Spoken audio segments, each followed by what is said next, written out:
When Victoria Hale walked into that Manhattan cafe expecting another forgettable blind date, she had no idea that within the hour, she'd be staring down the barrel of a gun, saved by the very man she'd spent 30 minutes destroying with her words. The calloused hand she'd mocked would become the only thing standing between her and death. The quiet single father she'd dismissed as beneath her would reveal a past so dangerous, so trained in violence, that her billions would mean absolutely nothing. This is the story of the worst first date that ever happened, and the only one that truly mattered. If you're ready to hear how arrogance met survival, how a blind date became a battlefield, and how two broken people found something worth protecting, stay with me until the end. Hit that like button and drop a comment telling me what city you're watching from. I love seeing how far these stories travel. Now, let me take you back to where it all began. The late September afternoon painted Manhattan in shades of amber and shadow, the kind of light that made everything look more expensive than it was. The Meridian Cafe sat tucked between Fifth Avenue boutiques, its floor-to-ceiling windows offering a stage for the city's elite to perform their carefully curated lives. Inside, beneath crystal chandeliers that cost more than most people's cars, Victoria Hale checked her watch for the third time in as many minutes.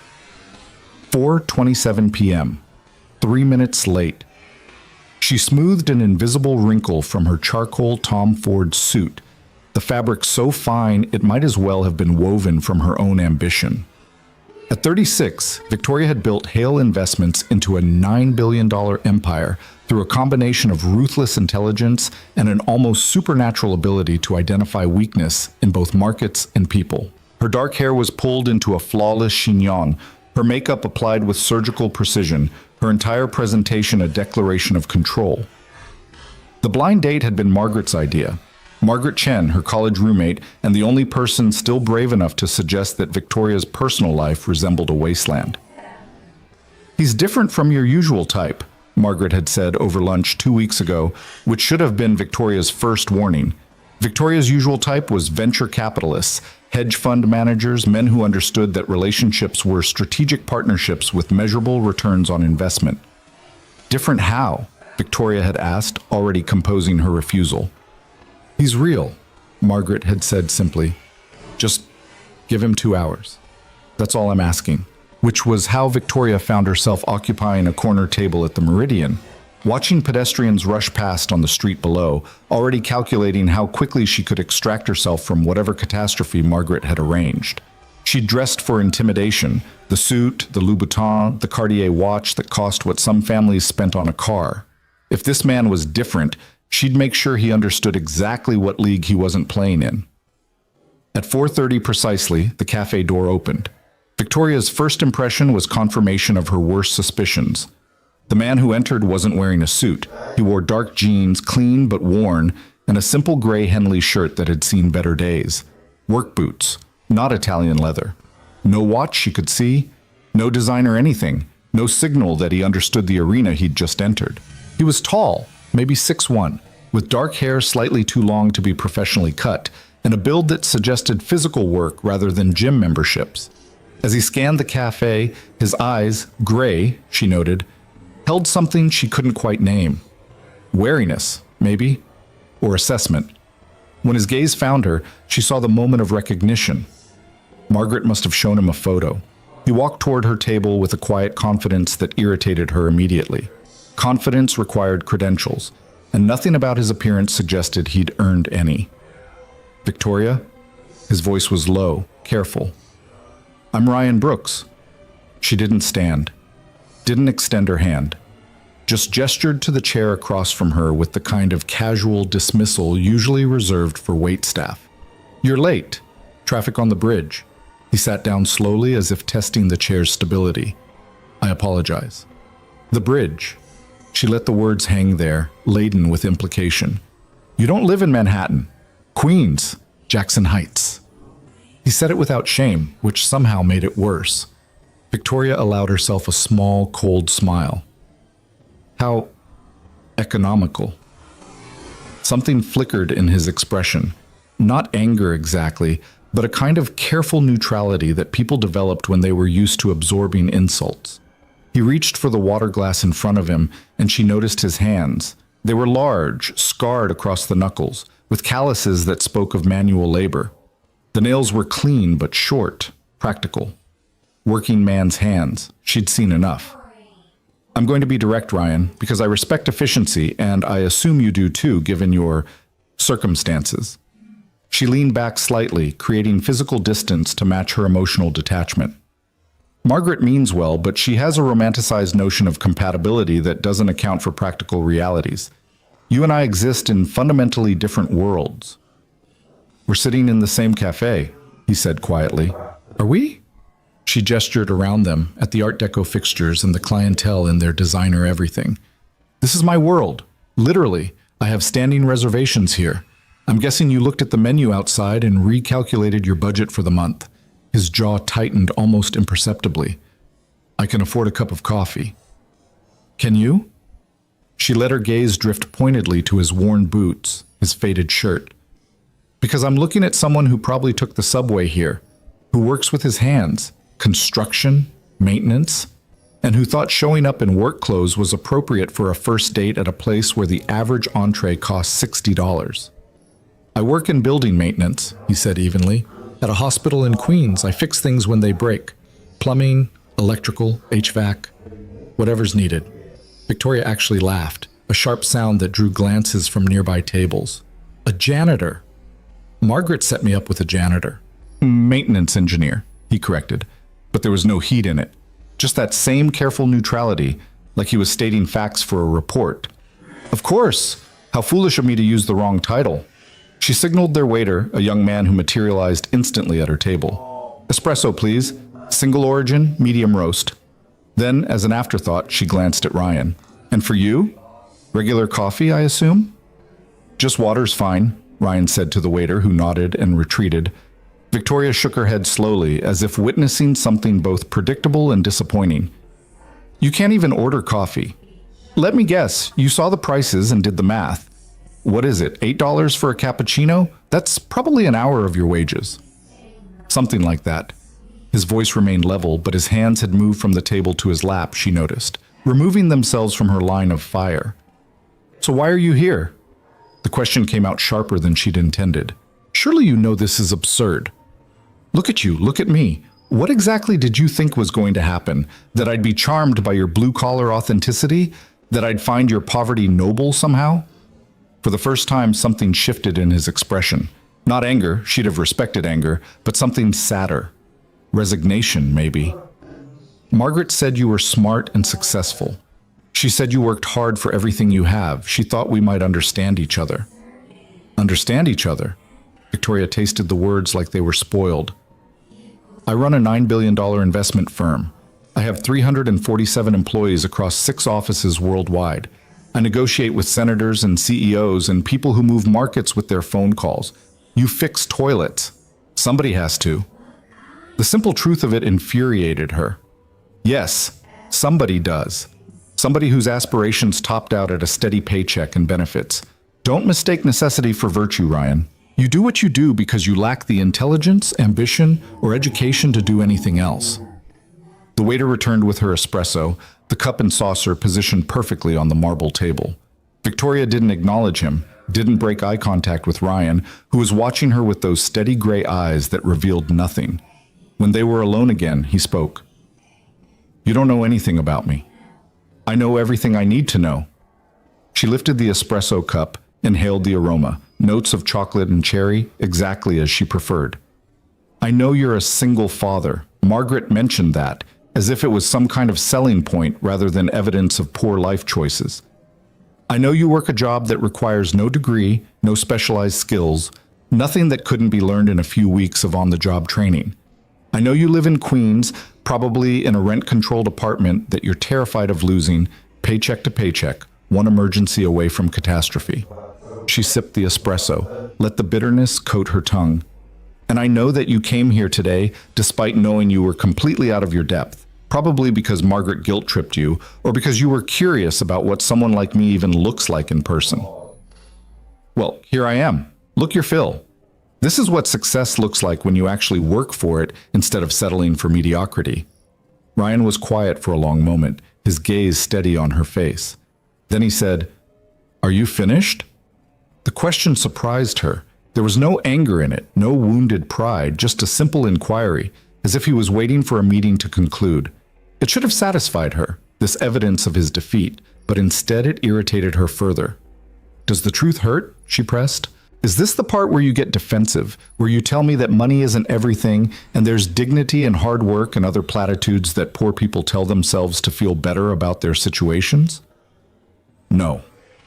He shifted slightly in his chair, and she noticed he was sitting in a way that gave him a clear view of both the cafe entrance and the emergency exit near the kitchen.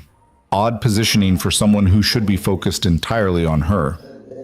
This is the part where I wonder what happened to you. Victoria felt her spine straighten, her fingers tighten on the espresso cup. Excuse me? Margaret talked about you a lot before she set this up, Ryan said, his voice still that same measured calm. She told me you grew up in poverty, that your dad left when you were 6, that your mom worked 3 jobs to keep you fed, that you got into Columbia on a full scholarship and graduated top of your class despite having to work nights and weekends to pay for books and food. She said you built your company from nothing, that you understood struggle. Each word landed like a small explosion in Victoria's chest, detonating memories she'd buried under layers of silk and success. What's your point?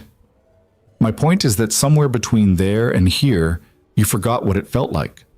He leaned forward slightly, just enough to close some of the distance between them.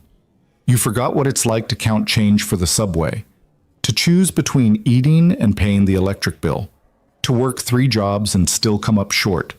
And instead of remembering with compassion, you turned it into a weapon. You made it to the top, and now you use that achievement to look down on everyone who's still climbing.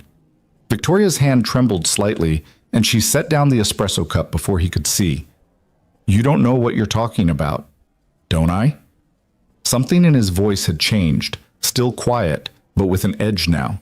I see someone who's worked so hard to distance herself from where she came from that she can't even recognize her own reflection anymore. Someone so terrified of being vulnerable that she attacks first, hits the hardest, makes sure everyone knows she's untouchable. I'm not terrified of anything, but her voice had lost some of its steel. Everyone's terrified of something. Ryan glanced toward the entrance again, that same odd scanning motion, then back to her. The difference is whether you let that fear make you cruel. She wanted to eviscerate him with words, to find the weakest point in his armor and drive her criticism through it like a blade.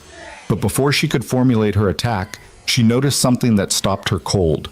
His attention wasn't fully on her. Even as they spoke, even as he held her gaze and responded to her barbs, part of his awareness was elsewhere. Scanning, assessing. His body language had shifted in the last few minutes, still relaxed to casual observation. But there was a coiled quality to it now, like a spring compressed and waiting. Are you even listening to me? She demanded. I'm listening. But his eyes had moved past her shoulder, tracking something in the cafe behind her. Keep talking. The presumption of it, the sheer audacity of this maintenance worker telling her what to do, should have unleashed her full fury. Instead, something in his tone made her pause. It wasn't dismissive, it was tactical. What are you... 3 men, he said softly, his voice dropping to barely above a whisper. Came in 4 minutes ago. 1 by the front entrance, 1 near the kitchen, 1 by the bathroom hallway. They're positioned to control the exits. Victoria felt ice slide down her spine. What are you talking about? Don't turn around. His hand moved across the table, not to touch her, but to gesture.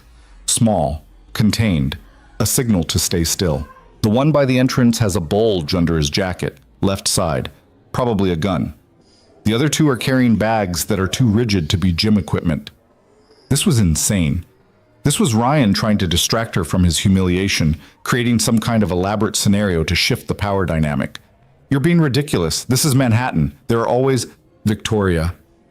He said her name with such quiet authority that she stopped mid-sentence. I need you to listen to me very carefully. In about 30 seconds, something bad is going to happen in this cafe. When it does, I need you to stay calm and do exactly what I tell you. Can you do that? She stared at him, searching for the joke, the game, the manipulation.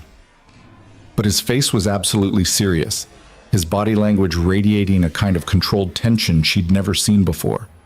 This wasn't the defeated janitor she'd been verbally dismantling. This was someone else entirely. "You're scaring me," she said, and hated how true it was. "Good." His eyes moved past her again, tracking, calculating. "Fear keeps you alert. Now when I move, I need you to drop to the floor and get behind the counter. Don't stop, don't look back, don't try to help. Just get behind cover and stay down until..." The sound of shattering glass cut through the ambient cafe noise like a gunshot. Victoria's heart seized in her chest as she whipped around, her training and instincts, or lack thereof, making her do exactly what Ryan had told her not to do. She looked. The man by the entrance had drawn a gun, sleek, black, terrifyingly real, and fired a round into the ceiling. Plaster dust rained down on the screaming patrons. The two other men Ryan had identified pulled weapons from their bags, military-grade rifles that looked like they belonged in war zones, not Manhattan cafes. "Everybody down!" the man by the entrance shouted, his accent thick, Eastern European, maybe Russian. "Hands where we can see! Nobody moves, nobody dies!" The cafe erupted into chaos, screaming, crying, the crash of overturned chairs and dropped dishes.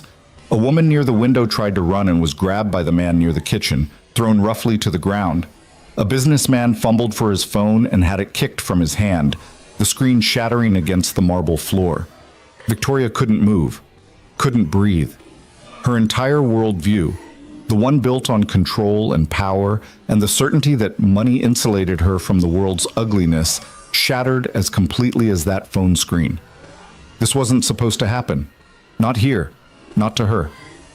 "Victoria," Ryan's voice cut through her paralysis like a lifeline. "Look at me."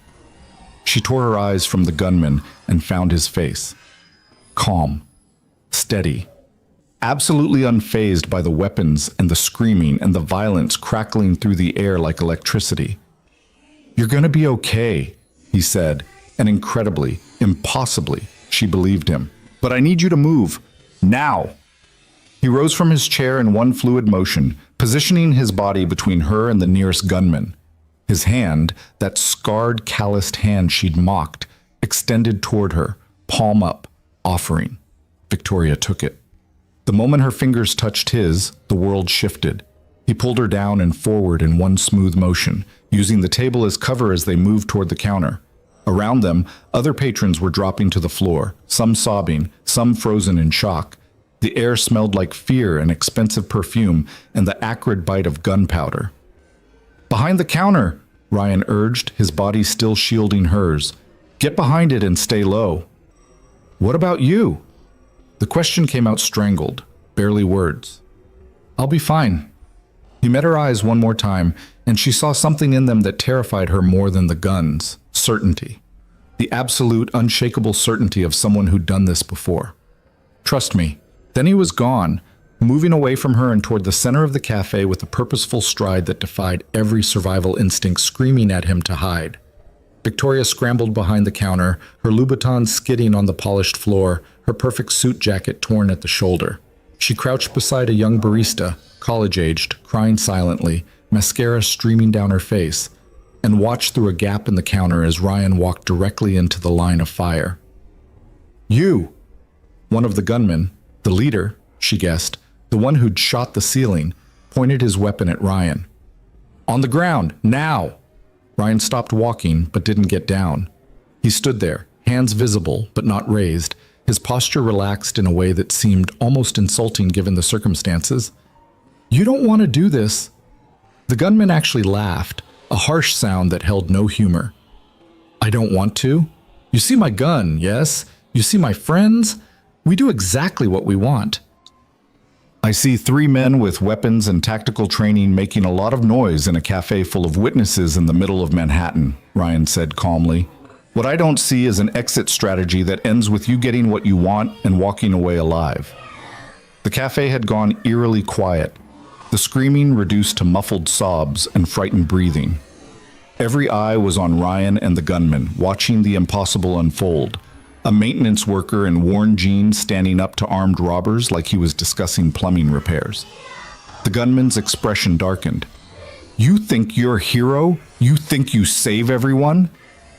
"I think you're desperate," Ryan said, and his voice held something Victoria had never heard from him before: command. "And I think desperate people make bad choices. But you can still walk away from this. Nobody's hurt yet. The security response time for this address is 6 minutes. You've been here for 3. That gives you 3 minutes to leave before NYPD shows up with tactical units and turns this into a situation you can't walk away from." "How you know security response time?" The gunman's eyes narrowed, his weapon steadying on Ryan's chest. "Because I know things." Ryan's gaze shifted slightly, taking in all 3 gunmen, calculating distances and positions with the same precision he'd used earlier when Victoria thought he was being paranoid. "Same way I know you're not professional criminals. Professional crews don't hit cafes in broad daylight, don't corner themselves in buildings with one entrance, don't bring more firepower than they need. You're either amateurs who watch too many movies, or you're here for something specific that has nothing to do with the cash register." The gunman's finger twitched on the trigger, and Victoria's breath caught in her throat. This was insane. Ryan was going to get himself killed. And for what? To prove something to the janitor turned hero? To impress her after she'd spent half an hour destroying him? "You talk too much," the gunman said. "I'm trying to save your life." Ryan took a small step forward, his hands still visible, still not raised in surrender. "Because in about 90 seconds, when those sirens start, and they will, you're going to have to make a choice: hostages or escape. You can't have both. And if you choose hostages, if you make this a standoff, you're not walking out of here. You're getting carried out in a bag." "You think I'm afraid to shoot you?" "I think you came here for a reason that had nothing to do with killing civilians in a cafe." Another step forward. Ryan was close enough now that Victoria could see the tension in his shoulders, the way his weight was distributed on the balls of his feet, ready to move, to act, to do something that her mind couldn't even comprehend. "I think you're scared, and you're in over your head, and you're trying to figure out how this went wrong so fast." The second gunman, the one near the kitchen, spoke rapidly in Russian to the leader. Victoria didn't speak the language, but she could hear the panic in his voice, the argument happening in real time. The leader's face twisted with anger and something else. Fear, she realized. Ryan was right. These men were terrified. "We came for her," the leader suddenly said, swinging his weapon away from Ryan and pointing it directly at Victoria's hiding place behind the counter. "The rich bitch? Hale. We came for Victoria Hale." The world tilted sideways. Victoria's vision narrowed to a tunnel, everything peripheral falling away except that gun barrel pointing at her, the black hole that could end her life. This was about her. These men had come here specifically to, what? Kidnap her? Kill her? Some business deal gone wrong. Some investment that destroyed the wrong lives. Some consequence she'd never considered because consequences were for other people. "No," Ryan said, and his voice had changed completely. No more negotiation, no more calm reasoning. This was command, absolute and unquestionable. "You want her. You go through me." He moved. Victoria would remember that moment for the rest of her life. The moment Ryan Brooks, single father and maintenance engineer from Queens, transformed into someone else entirely. He moved with a speed and precision that defied his earlier calm, closing the distance to the leader before the man could shift his aim. His hand came up in a strike that looked almost lazy in its economy, connecting with the gunman's wrist and sending the weapon clattering across the floor. The leader tried to fight back, throwing a punch that would have connected with anyone else. But Ryan wasn't there anymore. He'd shifted his weight, redirected the momentum, and suddenly the gunman was on the ground, gasping, Ryan's knee on his spine and his arm twisted at an angle that made Victoria's stomach turn. "Drop your weapons," Ryan said to the other 2 gunmen, his voice eerily calm even as he held their leader immobilized. "Drop them now, and you can still walk away from this." The second gunman raised his rifle, and time seemed to slow. Victoria saw it happening, saw the decision forming, the trajectory of violence that would end with Ryan dead on the cafe floor, and something inside her broke. Not her fear, not her control, but the fundamental belief that she was separate from this, protected by her money and status from the raw chaos of the world. She rose from behind the counter, her voice finding strength she didn't know she possessed. "No, stop!" The second gunman's attention shifted to her for just a fraction of a second, his aim wavering, and Ryan moved again. This time he released the leader, rolling forward in a motion so fluid it looked rehearsed, coming up inside the second gunman's reach before the man could fire. Another disarm, this one faster, more brutal. The rifle clattered away. The gunman went down hard, his head connecting with the table edge with a sickening crack. The third gunman, the one who'd been stationed by the bathroom, made his choice. He ran straight through the emergency exit near the kitchen, abandoning his companions, his weapon, everything. The cafe was silent except for ragged breathing and distant sirens growing closer. Ryan stood in the center of the room, two incapacitated gunmen at his feet, his gray Henley torn and bloodied at the shoulder where one of them must have connected with a strike Victoria hadn't even seen. He wasn't even breathing hard. He turned to look at her, and for the first time since the violence started, Victoria saw genuine emotion in his expression. Concern. "Are you hurt?" he asked. She shook her head, mute, everything she'd said earlier, every cruel word, every dismissal, every assumption echoing in her head like accusations. The leader groaned on the floor, trying to rise, and Ryan put a boot on his shoulder. Gentle pressure, just enough to keep him down. "Stay." "You're dead," the man spat, blood on his lips from where his face had hit the marble. "You don't know who you're—" "I know exactly who I'm dealing with," Ryan said quietly. "Same way you're about to know exactly who you tried to kidnap and exactly what kind of person stepped between you and her." The sirens were deafening now, multiple units converging on the cafe. Through the windows, Victoria could see NYPD vehicles blocking off the street, officers emerging with weapons drawn, moving with the kind of precision that suggested tactical training. Ryan raised his hand slowly, making himself non-threatening as police burst through the entrance, shouting commands. "Two suspects down, non-lethal force," he called out clearly. "Third suspect fled through rear exit approximately 90 seconds ago, heading east. Civilians are frightened but mostly unharmed. I'm the one who engaged the suspects. I'm going to kneel now and put my hands behind my head." He did exactly that, smooth and controlled, like he'd done it 100 times before. The police swarmed in, securing the gunmen, checking civilians, establishing a perimeter. A female officer approached Victoria, asking questions she couldn't process, checking her for injuries her body was too shocked to register. The whole time her eyes stayed locked on Ryan, kneeling on the floor with his hands behind his head, calmly answering an officer's questions. "Who are you?" one of the cops asked him. "Ryan Brooks. I work maintenance at Queen's General." "You military?" A pause so brief Victoria almost missed it. "Used to be." "What unit?" Another pause. "That's classified." The cop studied him for a long moment, then seemed to make a decision. He helped Ryan to his feet, treating him less like a suspect and more like a colleague. "You did good work here. Probably saved lives." Ryan's eyes found Victoria's across the chaos of the cafe. Just did what needed doing.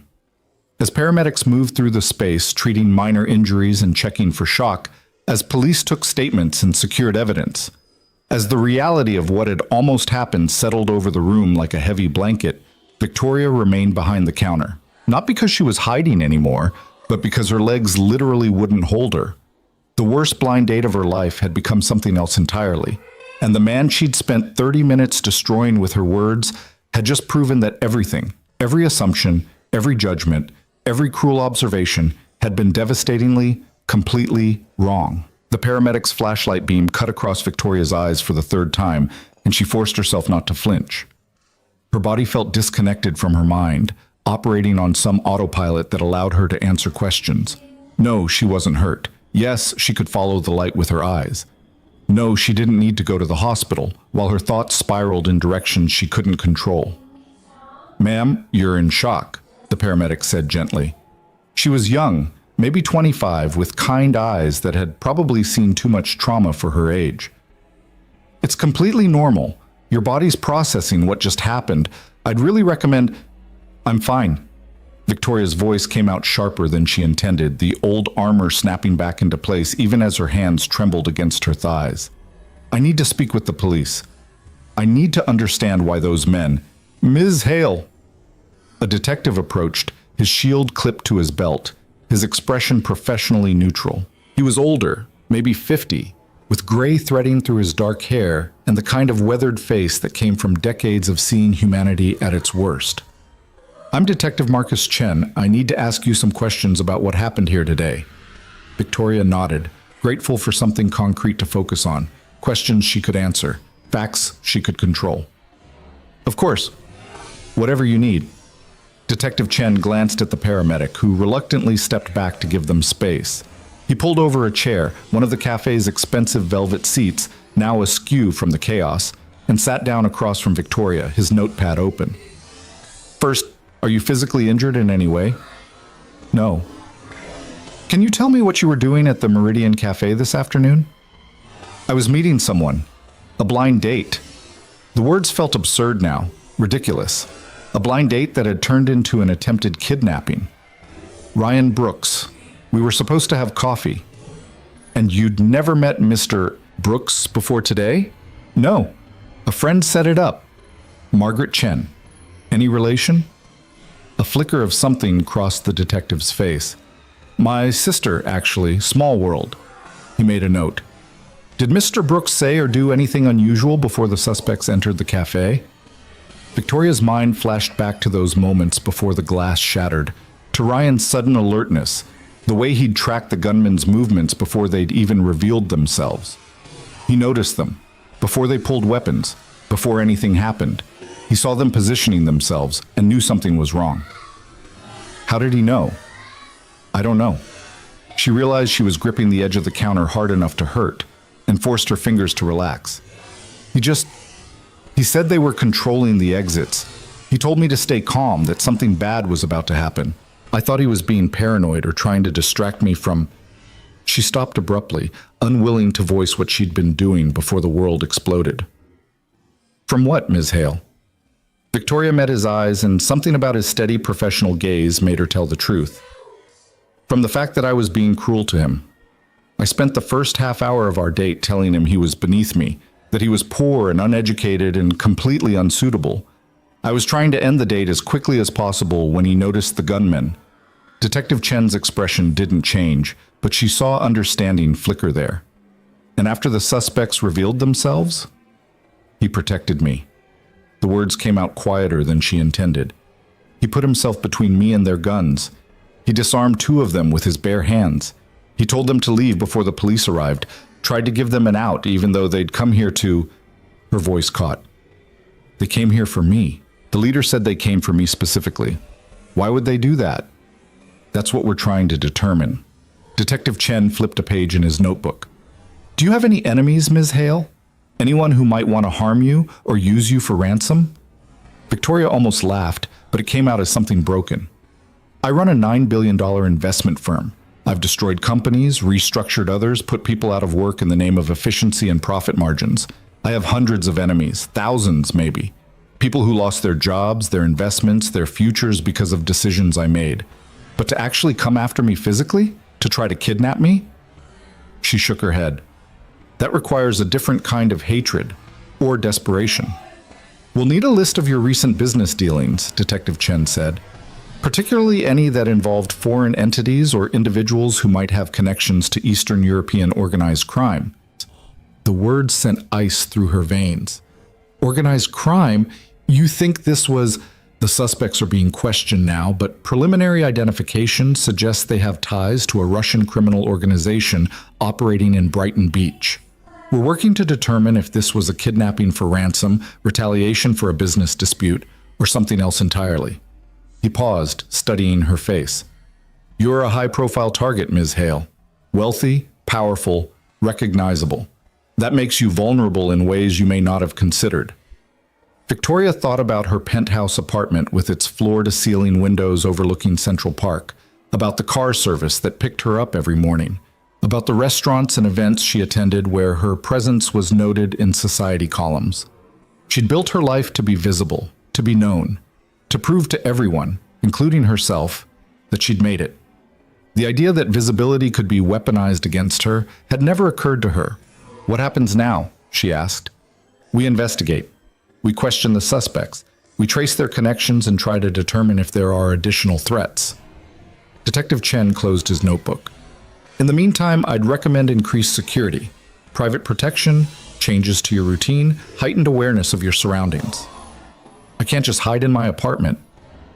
I'm not suggesting you hide. I'm suggesting you be smart. He stood, his knees creaking slightly. You got lucky today, Ms. Hale. You happened to be on a date with someone who had the training and instinct to recognize a threat and neutralize it. Most people aren't that fortunate. He walked away, leaving Victoria alone with that truth settling over her like a weight. Lucky. She'd been lucky because the man she'd spent 30 minutes verbally eviscerating had saved her life. Across the cafe, past the police officers and crime scene technicians and remaining civilians giving statements, she could see Ryan. He was sitting on one of the velvet benches near the entrance, talking with a different detective. His posture relaxed, but his attention fully present. There was blood on his shoulder where his shirt was torn, but he'd refused the paramedics' attention, insisting other people needed it more. As if sensing her gaze, he looked up. Their eyes met across the chaos and distance, and Victoria felt something crack in her chest. Not her armor, that had shattered the moment the guns came out, but something deeper. The foundation she'd built her entire adult life upon. The certainty that she was better than other people because she'd climbed higher, earned more, controlled more. Ryan Brooks had nothing she valued. No wealth, no status, no power in the world she inhabited. But when bullets were flying and death was a trigger pull away, his calloused hands and blue-collar background had been the only thing standing between her and violence. She looked away first, unable to hold his gaze, and found herself studying her own hands. They'd stopped trembling, she realized. The shock was fading, leaving behind something rawer and harder to process. Shame. Ms. Hale? A uniformed officer approached, young and nervous. We're going to need to clear the cafe for the crime scene investigators. Is there somewhere we can take you, home, or... I'm not going anywhere until I can speak with Ryan Brooks. The officer blinked. The civilian who engaged the suspects. The man who saved my life, Victoria corrected, and heard the edge in her voice. I'm not leaving until I've thanked him. But as she said it, she realized thanks wasn't enough. Couldn't be enough. How did you thank someone for absorbing violence meant for you? For stepping between you and death when you'd given them every reason to walk away? The officer nodded uncertainly. I'll let Detective Chen know. He retreated, and Victoria was left alone again with her thoughts and the growing realization that nothing about her life would be the same after today. The cafe around her looked different now. The beautiful fixtures seemed fragile, the expensive art on the walls irrelevant, the whole carefully curated atmosphere exposed as the illusion it was. Beauty and wealth couldn't stop bullets. Power couldn't disarm attackers. Success was meaningless when you were on your knees behind a counter, praying not to die. Ms. Hale? Another voice, softer this time. Victoria looked up to find a woman in her 40s, professionally dressed in a dark suit, her expression carefully sympathetic. I'm Dr. Sarah Winters with the department's crisis response team. I wanted to check in with you, see how you're processing what happened. I'm fine. The automatic response, the default shield. Dr. Winters sat down without being invited, her movements gentle and non-threatening. You were involved in a violent incident. You were targeted specifically by armed assailants. Your life was threatened. There's no universe in which you're fine right now, Ms. Hale. And pretending otherwise doesn't make you stronger. It just makes the crash harder when it comes. Victoria wanted to argue, to reassert control through denial, but something in the woman's tone stopped her. Not pity, she would have rejected pity, but understanding. What crash? The one that happens when your brain stops running on adrenaline and fear and starts actually processing what you survived. Dr. Winters leaned forward slightly. You might have nightmares, panic attacks, difficulty sleeping or concentrating. You might find yourself jumping at loud noises or feeling unsafe in places you used to feel comfortable. These are normal responses to trauma, not signs of weakness. I don't have time for trauma, Victoria said flatly. I have a company to run, deals to close, hundreds of people depending on my decisions. I can't afford to fall apart. Then you can't afford not to deal with this, Dr. Winters countered. Because trauma doesn't wait for convenient moments. It doesn't care about your schedule or your responsibilities. If you ignore it, if you try to power through it like it's just another obstacle to overcome, it will find ways to express itself that you can't control. Trust me, I've seen it happen to people far more prepared than you." The words stung because they were true. Victoria had built her empire on control, on the ability to manage variables and eliminate weaknesses. But this feeling of fundamental vulnerability, of having stared into the void and survived only through another person's intervention, wasn't something she could manage or eliminate. "What do I do?" The question came out smaller than she intended. "You acknowledge what happened. You talk about it. You let yourself feel the fear and anger and confusion instead of burying it under work and routine." Dr. Winters pulled a card from her pocket, handed it to Victoria. "And you call me or someone like me, because processing trauma alone is like trying to set a broken bone without help. Possible, maybe, but the healing will be crooked and painful." Victoria took the card, her fingers closing around it automatically. "I'll think about it." "Do more than think." Dr. Winters stood, her expression still kind but firm. "Because the people who survive trauma best aren't the ones who pretend it didn't happen. They're the ones who face it and decide to grow around it rather than be consumed by it." She walked away, leaving Victoria holding a business card she wasn't sure she'd ever use, and contemplating the uncomfortable reality that maybe, just maybe, she didn't have all the answers. "Victoria?" She looked up sharply to find Ryan standing a few feet away, Detective Chen beside him. Ryan's shirt was still bloodied, his jeans dusty from the floor, but his expression was gentle, concerned. The same expression he'd worn when he asked if she was hurt, when he'd put his body between her and guns, when he'd transformed from target of her cruelty into her protector. "They said you wanted to speak with me," he continued quietly. Victoria stood, her legs steadier now, but her heart racing. "What did you say to someone who'd done what he'd done? How did you apologize for cruelty when they'd responded to it with heroism?" The words she'd used earlier, janitor, beneath her pore, echoed in her head like accusations. "I wanted to thank you," she managed, "for what you did, for saving my life." Ryan shook his head slightly. "You don't need to thank me." "Yes, I do." The words came out fierce, urgent. "You could have run. When those men came in, when they pulled weapons, you could have hidden, protected yourself, let me deal with the consequences of whatever business dealings brought them here. Instead, you—" Her voice broke. "You stepped between me and bullets. After everything I said to you, after I spent half an hour telling you that you were worthless and beneath me and not good enough, why did you do that?" The cafe had gone quiet around them, other people moving away to give them privacy, but Victoria was barely aware of the space. All her attention was focused on Ryan's face, searching for answers she wasn't sure she deserved. "Because it was the right thing to do," Ryan said simply. "And because no matter what you said, no matter how cruel you were, you didn't deserve to die for it. I was horrible to you." The admission came out raw, stripped of her usual polish. "Everything I said about your job, your life, your circumstances, I was trying to hurt you, to make you feel small because it made me feel bigger." "I know." No anger in his voice, just acknowledgement. "But hurt people, Victoria. I learned that a long time ago. You were scared, not of me, but of what I represented. Someone who reminded you of where you came from, who you used to be before you built all these walls to protect yourself." The accuracy of it stole her breath. "How did you—" "Margaret told me about your childhood, about your mom, your dad leaving, the poverty you fought your way out of." Ryan's gray eyes held hers steadily.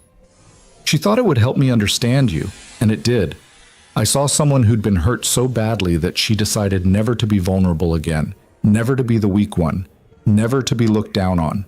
So you climbed as high as you could and made sure everyone below you knew their place." Tears burned in Victoria's eyes, hot and unwelcome. She hadn't cried in years, not at board meetings when men tried to intimidate her, not when deals fell through, not even at her mother's funeral 3 years ago. But here, in a cafe that smelled like gunpowder and fear, in front of a man she'd tried to destroy with words, the tears came anyway. "I'm sorry," she whispered. "I'm so sorry for what I said. You didn't deserve any of it." "No, I didn't." Ryan's honesty was somehow kinder than false absolution would have been. "But I understand why you said it, and I forgive you anyway." The forgiveness was almost worse than anger would have been. It implied a generosity of spirit that Victoria wasn't sure she possessed, a capacity for grace that her entire worldview had taught her to see as weakness. "The detective told me they came here for me," she said, needing to fill the silence with something other than her shame. "That this was targeted, that I might still be in danger." Ryan nodded slowly. "I heard. Are they providing protection?" "They recommended private security, changes to my routine." Victoria laughed, but it sounded hollow. "I don't even know what that means. I've spent my entire adult life being visible, being known. How do I just hide?" "You don't hide. You adapt." Ryan glanced around the cafe, his gaze taking in the exits and sightlines with that same tactical awareness she'd noticed earlier. "You vary your patterns, change your routes, stay alert to your surroundings. You stop being predictable." "You sound like you've done this before." A shadow crossed his expression, there and gone so quickly she almost missed it. "Different context, but yeah, I've had to think about security before." Detective Chen, who'd been standing quietly to the side, stepped forward.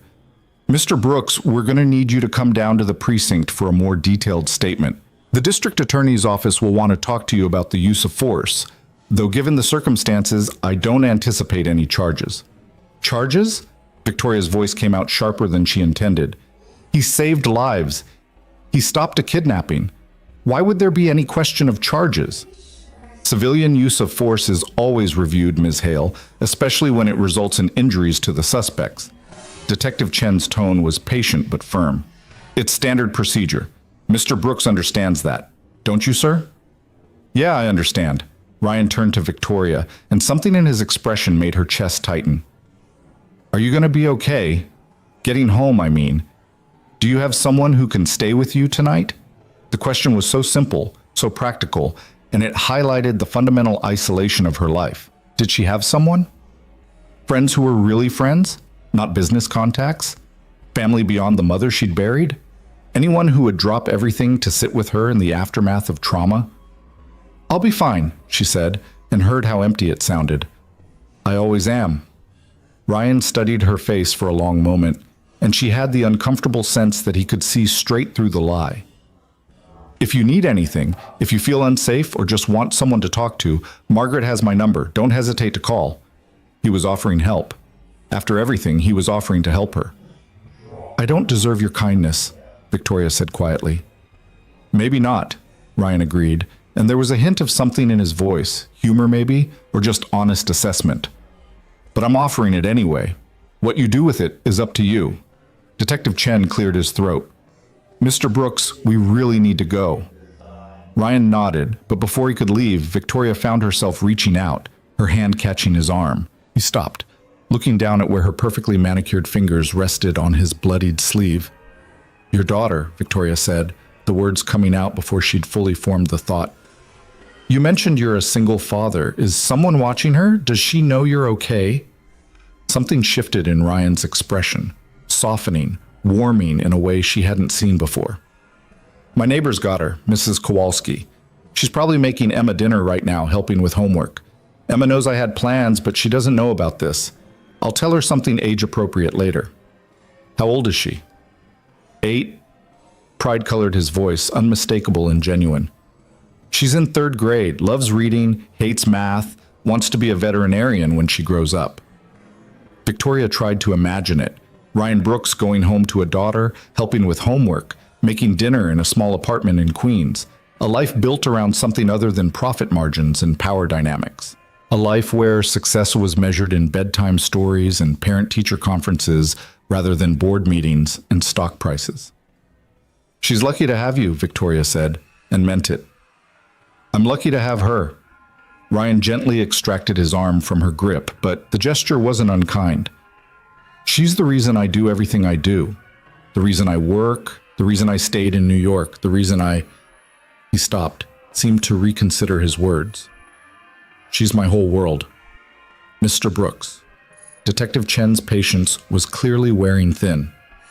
"I'm coming." Ryan looked at Victoria one more time. "Take care of yourself, Victoria. And if you meant what you said about being sorry, prove it by being kinder to the next person who doesn't meet your standards. Not because you owe me, but because cruelty doesn't protect you from anything. It just makes you lonelier. Then he was gone, walking away with Detective Chen, leaving Victoria standing in the ruins of the cafe and the wreckage of her certainty about who she was and what mattered. The next hour passed in a blur of statements and paperwork and official procedures. Victoria answered questions, provided contact information, accepted cards from various law enforcement officials who promised to keep her updated on the investigation. The cafe's owner appeared at some point, apologetic and shaken, offering compensation for her trauma, as if money could erase the memory of guns and violence. She declined absently, her mind elsewhere. When they finally released her, when she was allowed to leave the crime scene that had been her blind date, Victoria stood on the sidewalk outside the Meridian and realized she had no idea what to do next. Her driver had been sent home hours ago when she'd expected to catch a cab after quickly ending the date. The street was busy with evening traffic, people hurrying past with their phones and their coffees and their lives, completely unaware that just hours ago, someone had almost died behind those beautiful cafe windows. Victoria pulled out her phone and stared at it, her thumb hovering over various contacts. Her assistant, her head of security, the car service. All professional relationships, all transactional. No one she could call and say, "Something terrible happened, and I'm scared and I don't want to be alone." She scrolled further, found Margaret's name, and before she could second-guess herself, hit dial. "Victoria?" Margaret's voice came through worried and breathless. "Oh my God, I heard about what happened. Are you okay? Are you hurt? The news is saying there was an attempted kidnapping at the Meridian, and I knew you were meeting Ryan there, and I've been calling and texting, but you didn't answer, and I'm okay." Victoria's voice cracked on the words. "Physically, I'm okay. Margaret, I need to ask you something. Anything. What do you need? Why did you set us up?"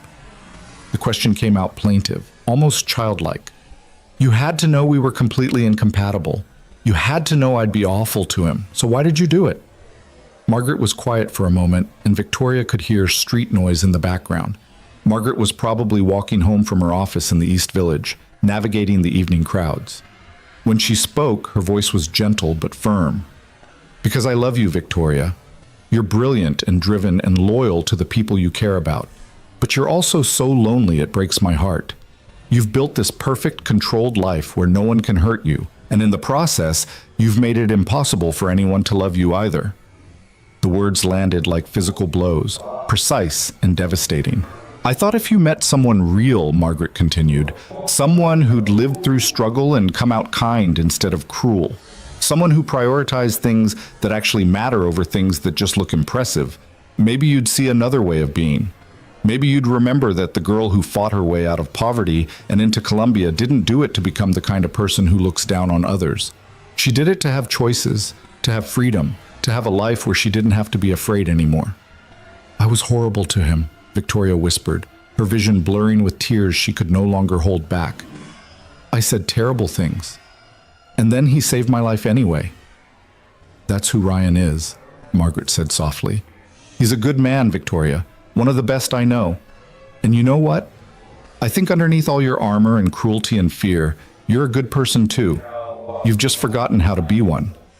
Victoria closed her eyes, standing on a Manhattan sidewalk while evening descended and her whole sense of self crumbled around her. "I don't know how to fix this, any of it. I don't know how to be the person I was before I became this." "You start small," Margaret said. "You apologize when you're wrong. You help when you can. You choose kindness over cruelty, even when cruelty feels safer. And you stop measuring people's worth by their bank accounts or job titles or zip codes." He told me to prove my apology by being kinder to the next person who doesn't meet my standards. Victoria opened her eyes, watching the endless stream of humanity flowing past her. "I don't even know if I can do that. Being cruel is how I protect myself." "From what? From people getting close enough to hurt you? Victoria, you're already hurt. You're just hurting alone instead of with people who care about you." Margaret paused, and Victoria heard a siren in the background of the call, a sound that made her flinch despite the distance. "Come to my place. Don't go home to that empty penthouse. Come have dinner, drink too much wine, and let yourself fall apart with someone who's known you since before you learned to build walls." The offer was tempting, almost overwhelmingly so. But Victoria shook her head even though Margaret couldn't see it. I can't. Not tonight. I need to think, to process, to figure out who I am now that everything I believed about strength and safety just got proven wrong. Okay, Margaret said, but Victoria could hear the worry. But promise me you'll call if you need anything. And Victoria? What happened today? It wasn't your fault. Whatever business dealings brought those men there, you didn't deserve to be targeted. You didn't deserve to be scared. And you definitely didn't deserve to be validated in your belief that the world is dangerous and people are cruel. Ryan wasn't cruel, Victoria said quietly. Even when I gave him every reason to be. He was kind and brave, and he saw right through me like I was transparent, like all my armor and success was just nothing. That's because to someone like Ryan, it is nothing, Margaret replied. He measures people differently than you do. And maybe that's the lesson here, that the things you've been chasing your whole adult life aren't the things that actually matter when bullets start flying. They said their goodbyes with promises to talk tomorrow, and Victoria stood alone again on the sidewalk. She pulled up her car service app, requested a pickup, and watched the little car icon on her screen navigate through Manhattan traffic toward her location. While she waited, she found herself pulling up Ryan's social media, an impulse she'd never have indulged before, too far beneath her notice. His profiles were sparse, mostly private, but she could see a few public photos. Ryan with his daughter, both of them grinning at a zoo. Ryan in running gear at what looked like a charity 5K. Ryan and an older woman, Mrs. Kowalski maybe, at some neighborhood event, both holding plates of food and laughing. A life built around people and connections and moments rather than achievements and acquisitions. A life she'd dismissed as small and meaningless. A life that, looking at it now, seemed infinitely richer than her own. The car arrived, sleek and black and anonymous. Victoria slid into the back seat, gave her address, and watched the city blur past her window. She lived in a penthouse on Central Park West, $16 million of carefully curated perfection with views that made visitors gasp, and enough square footage to house a family of 6 comfortably. She'd bought it as proof that she'd made it, proof that she belonged, proof that the scared little girl from the Bronx was dead and buried under layers of success. Tonight, the thought of returning to all that empty space made her chest tight with something that felt like panic. The security guard at her building greeted her by name, his expression professional and distant. The elevator rose smoothly through the floors, each number lighting up in sequence until she reached the penthouse level. The doors opened directly into her foyer, a feature that had seemed sophisticated when she bought the place but now felt isolating. Victoria stepped into her apartment and stopped, really seeing it for the first time in years. The furniture was beautiful and expensive and completely impersonal. The art on the walls had been chosen by a consultant based on investment value rather than aesthetic preference. The kitchen was chef quality and barely used. The second bedroom served as a home office, the third as a closet for her designer wardrobe. There was no evidence that anyone actually lived here. No photos, no personal touches, nothing that suggested warmth or history or love. It was a showpiece, a trophy, proof of success that felt in this moment like proof of failure.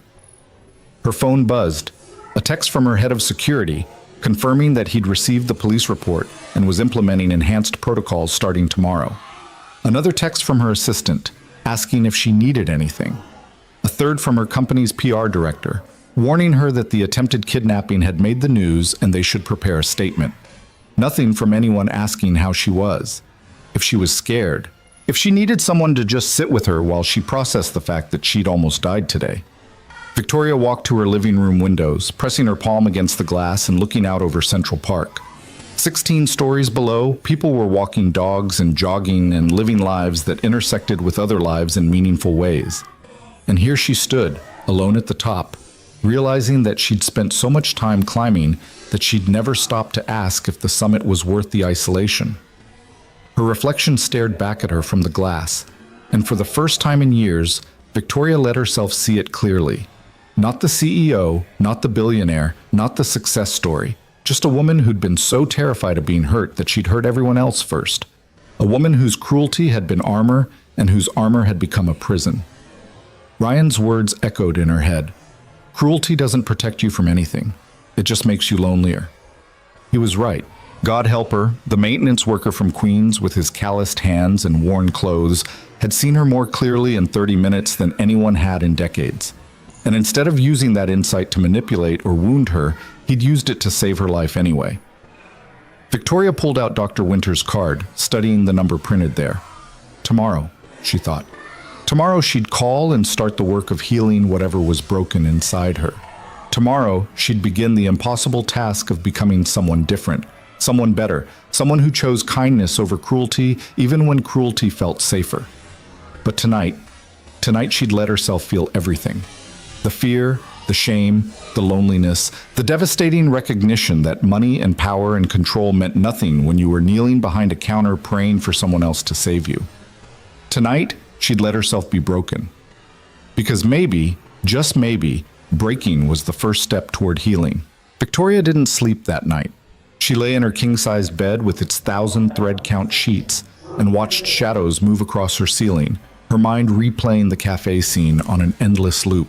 The sound of shattering glass, the weight of Ryan's hand pulling her down, the cold certainty in the gunman's voice when he said they'd come for her.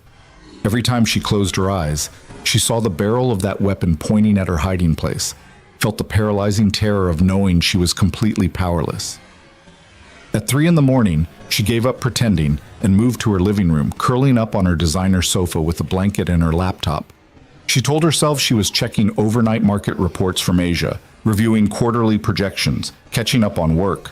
But her fingers betrayed her, typing Ryan Brooks into the search engine and pulling up what little public information existed about a man who'd saved her life.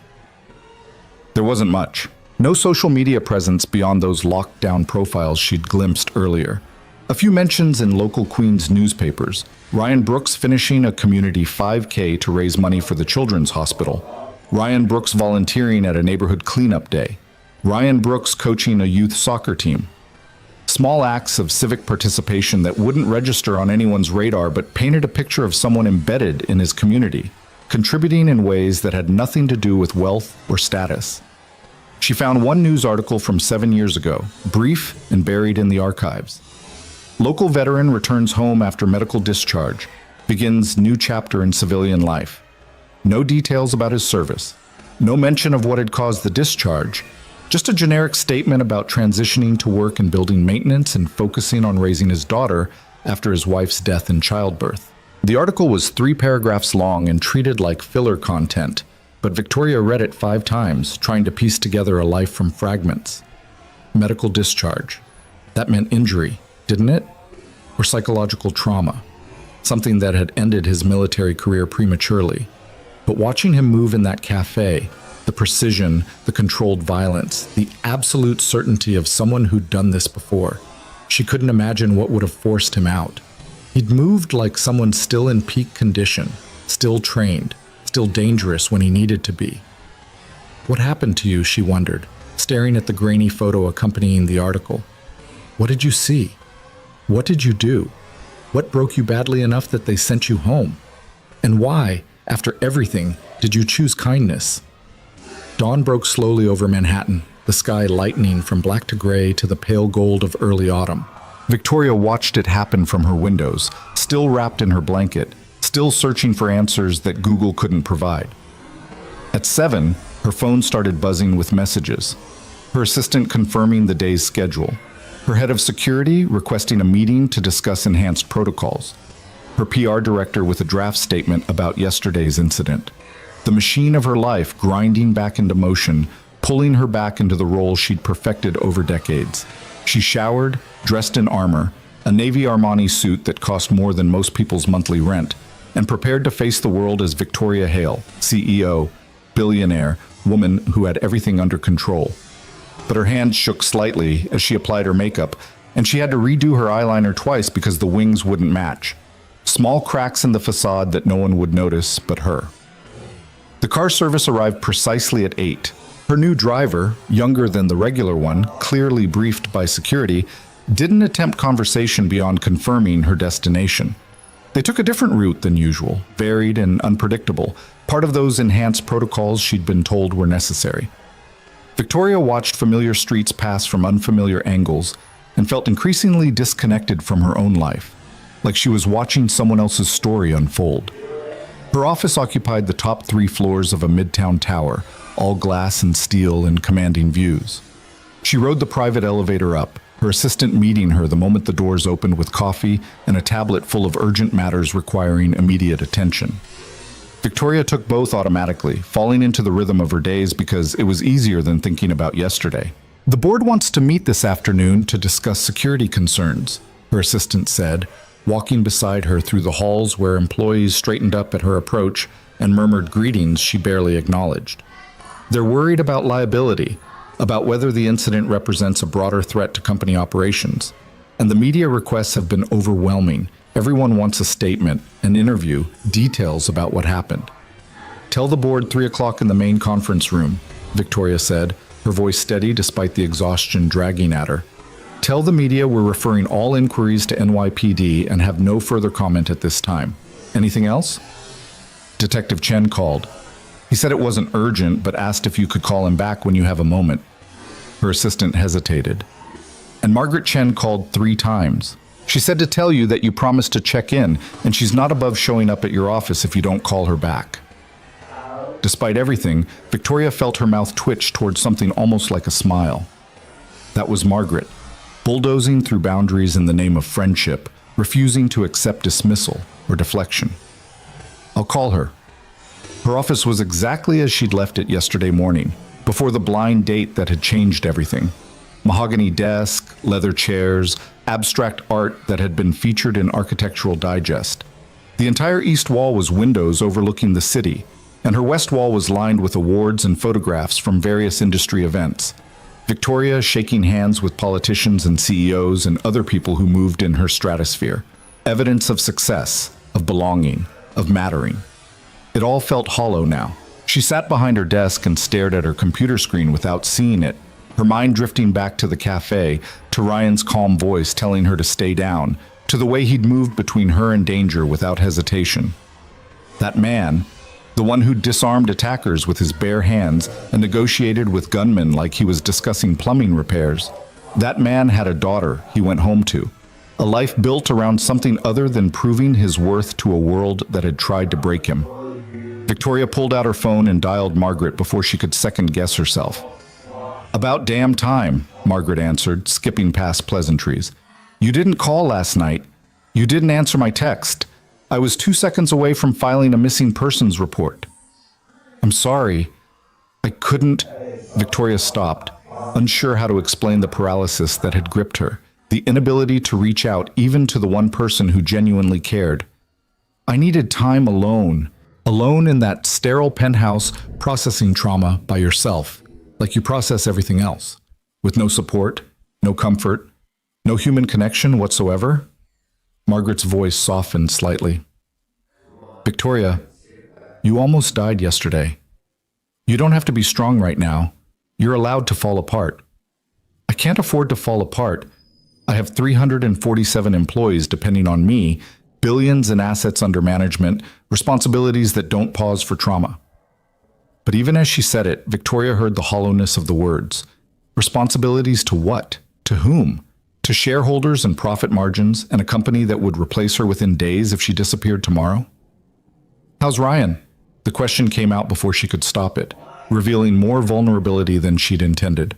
Margaret was quiet for a moment. "You really want to know?" "Yes." "He's okay, physically fine, a few bruises, but nothing serious. Spent 5 hours in the precinct last night giving statements, answering questions about the use of force. His daughter knows something happened.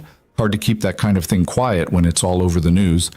But he told her a simplified version that wouldn't give her nightmares." Victoria closed her eyes, imagining Ryan sitting at a small kitchen table in Queens explaining to an 8-year-old girl that Daddy had helped some people in trouble, but everyone was safe now. The patience that would require the careful calibration of honesty and protection. She tried to remember if her own mother had ever shielded her from harsh realities and came up empty. Poverty didn't allow for sugarcoating. "Did he say anything about me?" The question was pathetic, needy, everything she'd spent her adult life learning not to be. But she needed to know if he hated her now, if saving her life had been pure instinct that he regretted in retrospect. He said he hopes you're okay, Margaret replied carefully. He said trauma affects everyone differently, and he hopes you have people around you to help you process it. He was worried about you, Victoria. Even after everything you said to him, he was worried about you. The kindness was almost worse than anger would have been. Victoria pressed her fingers to her eyes, feeling the prick of tears she couldn't afford to shed. Not here. Not in her office, where anyone could walk in and see weakness she couldn't explain. I was horrible to him, she said quietly. Everything you warned me not to do, every cruel instinct I promised myself I'd control, I did it all. I looked at him and saw everything I used to be, everything I've spent years running from, and I tried to destroy him for it. I know, Margaret said gently. Ryan told me some of what you said. And you know what he said after? He said you were scared, that you were protecting yourself the only way you knew how. He understood, Victoria. Even while you were attacking him, he understood why you were doing it. How? The word came out broken. How does someone have that much grace, that much capacity for forgiveness? I think when you've survived real darkness, combat, loss, whatever Ryan went through that got him discharged, the small cruelties of daily life stop having the same weight. Margaret paused. Or maybe he's just a genuinely good person who understands that hurt people, and he chose not to take it personally. Victoria thought about the scars on Ryan's hands, the careful way he'd positioned himself in the cafe to maintain sightlines, the absolute certainty with which he'd moved when violence erupted. Whatever darkness he'd survived, it had forged him into someone capable of extraordinary things. Someone who'd chosen, despite everything, to be kind. I don't know how to fix this, Victoria admitted. Any of it. I don't know how to apologize adequately for what I said. I don't know how to process what happened in that cafe. I don't know how to go back to my life pretending everything's normal when nothing feels normal anymore. Then don't, Margaret said simply. Don't go back to normal. Use this as a catalyst for change. You've been given a second chance, Victoria. Not everyone gets that. Don't waste it by defaulting back to the same patterns that made you miserable in the first place. I'm not miserable, but the protest was automatic, hollow. Really? When's the last time you laughed? Actually laughed, not that corporate networking smile you put on for board meetings and investor calls. When's the last time you did something just because it brought you joy, with no strategic purpose or networking opportunity attached? When's the last time you let yourself be vulnerable with another person and trusted them not to use it against you? Victoria couldn't answer. The silence stretched between them, heavy with truth. That's what I thought, Margaret said softly. You're not living, Victoria. You're surviving. You've been surviving for so long that you've forgotten there's supposed to be more to life than just not drowning. And yesterday, when those men came in with guns, that was life reminding you what's actually at stake. I called Dr. Winters, Victoria said abruptly. The crisis counselor from yesterday. I'm meeting with her this afternoon after my board meeting. She could hear Margaret smile through the phone. That's good. That's really good. It's a start. Just a start? Victoria, you've spent decades building walls and learning to see kindness as weakness. One therapy session isn't going to undo that, but it's a first step. And first steps matter. Margaret paused. Can I tell you something that might make you uncomfortable? Haven't we crossed that bridge already? Ryan wants to see you. Victoria's breath caught. What? He called me this morning, asked if I thought you'd be open to meeting with him again. Somewhere public, somewhere safe, no pressure. He said there were things he wanted to say, things he couldn't say at the cafe with police and chaos everywhere. Margaret's voice gentled. I think he wants to make sure you're really okay. And I think maybe he wants to give you a chance to apologize properly, on your terms, without an audience. Why would he want that? Why would he give me another opportunity to hurt him? Maybe because he sees something in you worth giving a second chance to. Or maybe because that's just who Ryan is, someone who believes in people's capacity for growth and change. Margaret let that sink in. What should I tell him? Victoria's first instinct was to refuse, to protect herself from further humiliation by avoiding him entirely. But that was the old pattern, the defensive crouch she'd been living in for decades. And where had it gotten her? Alone in a penthouse.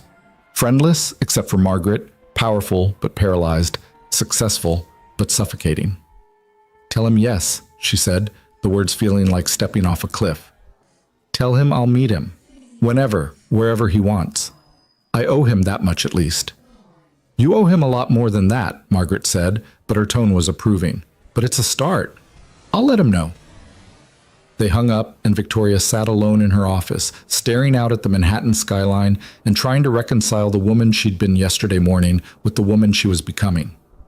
The change felt seismic, foundational, like tectonic plates shifting beneath her carefully constructed life. The rest of the morning passed in a blur of meetings and calls and the endless demands of running a $9 billion investment firm. Victoria functioned on autopilot, her responses polished and professional, while her mind churned with thoughts of cafes and gunmen and a man with calloused hands who'd saved her life. Her staff noticed something off. She could see it in their careful glances, their tentative questions, but no one dared ask directly what had changed. At noon, her head of security appeared in her doorway. David Chen was ex-Secret Service, 48 years old, and had been protecting Victoria for 3 years with quiet efficiency. Today, his expression was grimmer than usual. "Ms. Hale, we need to talk about the threat assessment." Victoria gestured him in, and he closed the door before taking a seat across from her desk. He opened a tablet, pulled up several documents, and turned it to face her. "NYPD has identified the 3 suspects from yesterday's incident. All 3 have confirmed ties to a Russian organized crime syndicate operating out of Brighton Beach. The leader, the one your date subdued, is talking, trying to negotiate a deal with the DA's office." David's finger tapped the screen, highlighting a name. "He's confirmed that you were the specific target. This wasn't a robbery or random violence. They were there to kidnap you." The words sent ice through Victoria's veins despite her attempt to remain composed. "Kidnap me for what? Ransom?" "That's where it gets complicated." David scrolled through more documents. "The syndicate has ties to Volkov Industries, a Russian manufacturing conglomerate. Does that name mean anything to you?" Victoria's mind raced through years of deals and negotiations. "Volkov Industries, her eyes widened. 6 months ago. We leveraged a controlling interest in their American subsidiary and forced a restructuring that essentially bankrupted the parent company. They lost hundreds of millions in valuation." "And made it personal," David confirmed. "The syndicate has connections to the Volkov family. This wasn't about ransom money. This was about revenge. They wanted to make you disappear as a message. Hurt our business interests, and we hurt you." Victoria felt her hands begin to shake and clasp them together beneath her desk. "Are there others? Other attempts planned?" "Unknown. NYPD and FBI are investigating, but organized crime cells are compartmentalized by design. The men who came after you probably don't know if there are other teams, other plans." David's expression was carefully neutral. "Which means we have to assume you're still at risk until law enforcement can roll up the entire network. What are you recommending?" "Enhanced security detail, minimum of 2 bodyguards with you at all times, armored vehicle for transport, varied routes and schedules, limited public appearances. We should also consider relocating you temporarily until the threat is neutralized." The cage was closing in, Victoria realized. The freedom she'd taken for granted, to walk down a street, to sit in a cafe, to live her life without armed escorts and constant vigilance, was gone. Stripped away because she'd made business decisions that destroyed lives without ever considering the human cost. "How many people lost their jobs when we restructured Volkov's subsidiary?" she asked quietly. David blinked, clearly not expecting the question. "I don't have those numbers." "Find them." Victoria met his eyes. "I want to know exactly how many people were affected by that deal. How many lost their livelihoods because I decided their jobs were less important than our profit margin." "Ms. Hale, you can't blame yourself for—" "Can't I?" She stood abruptly, moving to her windows and staring out at the city below. "I made decisions that destroyed hundreds of lives and never once thought about the consequences beyond our bottom line. Someone out there hated me enough to pay criminals to kidnap me. That doesn't happen in a vacuum. That happens because I treated people like numbers on a spreadsheet instead of human beings with families and mortgages and lives that mattered." You were doing your job, David said carefully. Running a business requires hard choices. It requires choices, Victoria corrected. Hard is subjective. What's hard for me, losing profit margins, disappointing shareholders, isn't even in the same universe as what's hard for the people whose lives I destroy. Losing a job, losing health care, losing the ability to feed your family. I've been playing chess with human lives and calling it business strategy. David was quiet for a long moment. Then he said, "What changed?" "I almost died yesterday," Victoria said simply. "And the only reason I didn't was because a man I'd spent 30 minutes verbally destroying decided my life was worth saving anyway.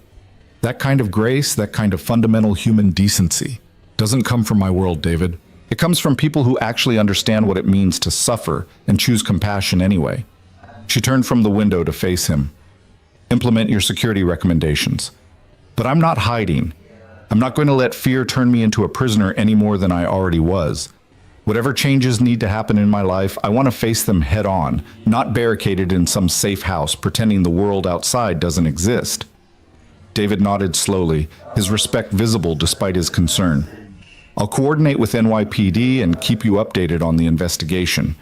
But Ms. Hale, please be careful. These are dangerous people with resources and motivation. Mr. Brooks may have saved you once, but there's no guarantee he'll be there next time." "I know," Victoria said quietly, "which is why I need to make sure there's something worth saving." The board meeting that afternoon was tense and brief. Victoria assured her directors that she was physically unharmed, that security measures were being implemented, and that the incident would not affect company operations. They asked pointed questions about liability and reputation management that she answered with her usual precision, but inside she felt hollow, going through motions that no longer held meaning. When the meeting ended, she excused herself and took the elevator down to street level where Dr. Winters kept her practice. The office was deliberately unmarked, discretion being paramount for a therapist who worked with high-profile clients. Victoria stood outside the door for a full minute before gathering the courage to knock. Dr. Winters answered immediately, her expression warm but professional. "Ms. Hale, I'm glad you called. Come in." The office was nothing like Victoria expected. She'd imagined something clinical and cold, all leather and diplomas. Instead, the space was warm and comfortable, with soft lighting and furniture that invited you to sink in rather than sit at attention. Bookshelves lined one wall, personal photographs and plants occupied the other. It felt like someone's living room, intentionally non-threatening. "Have a seat wherever you're comfortable," Dr. Winters said, closing the door and ensuring privacy. "Can I get you anything? Water? Tea?" "I'm fine." Victoria chose an armchair, maintaining posture and control even as her insides churned. "I've never done this before. Therapy, I mean. I don't know what I'm supposed to say." "There's no script," Dr. Winters assured her, taking a seat across from her with a notepad she didn't immediately open. "This is your space to process what happened yesterday and anything else you need to work through. Why don't we start with how you're feeling right now, in this moment?" Victoria wanted to lie, to say she was fine, handling everything perfectly. But she'd promised herself she'd try something different, and that started with honesty. "Terrified," she admitted quietly. "Not of the men who came after me. They're in custody. They can't hurt me now. But terrified that everything I've built my life on is meaningless. That I've wasted decades becoming someone I'm not sure I even like, let alone love. That I almost died without ever having really lived." Dr. Winters nodded slowly, her expression understanding without being pitying. "That's a significant revelation. What brought you to it?" "A man named Ryan Brooks," Victoria said, and then the whole story came pouring out. The blind date, her cruelty, his grace, the violence, and the aftermath. She talked for 40 minutes straight, barely pausing for breath, releasing words and emotions she'd been holding back for decades. Dr. Winters listened without interrupting, occasionally making notes, but mostly just providing space for Victoria to unravel. When she finally fell silent, exhausted by confession, Dr. Winters spoke. "It sounds like yesterday's trauma forced you to confront truths you'd been avoiding for a long time. The attempted kidnapping was the catalyst, but the real crisis is existential. Who you are versus who you want to be." "I don't know who I want to be anymore," Victoria admitted. I just know I can't keep being this person. This cruel, isolated, terrified person who pushes everyone away and calls it strength. Then we work on that, Dr. Winters said simply. We work on understanding where that behavior comes from, why you developed it, and how to build new patterns that serve you better. It won't be quick or easy, but you've already taken the hardest step, admitting you want to change. They talked for another 20 minutes about next steps, treatment approaches, the reality that healing trauma and changing lifelong patterns would take time and effort. Victoria left the office feeling simultaneously lighter and more burdened, like she'd opened a door she could never close but wasn't sure she wanted to. Her phone buzzed as she waited for her car. A text from Margaret. Ryan can meet you tomorrow evening, 6 p.m. at the Riverside Park running path near 83rd Street. He says it's public, well lit, and gives you an easy out if you need one. Let me know if that works. Victoria stared at the message, her thumb hovering over the reply field. Tomorrow. Less than 24 hours to prepare for a conversation that terrified her more than armed gunmen had. But she'd promised herself she'd try. She typed back. Tell him I'll be there. Victoria arrived at Riverside Park 15 minutes early, her new security detail trailing at a discreet distance that still felt suffocating. The evening air carried the first real bite of autumn, and she pulled her cashmere coat tighter as she walked the path Ryan had chosen. Joggers passed in steady streams, cyclists navigated around pedestrians, and families with strollers enjoyed the last hour of daylight. Normal people living normal lives, unaware that the woman in designer clothes walking past them had almost been kidnapped 2 days ago. She'd changed outfits 3 times before leaving her penthouse, finally settling on dark jeans and a simple cream sweater under her coat. Nothing that screamed wealth or power, nothing that would create the same distance she'd used as a weapon during their first meeting. Her hair was down rather than pulled back in its usual severe style, and she'd gone lighter on the makeup. Small changes that felt monumental, like shedding armor she wasn't sure she could function without.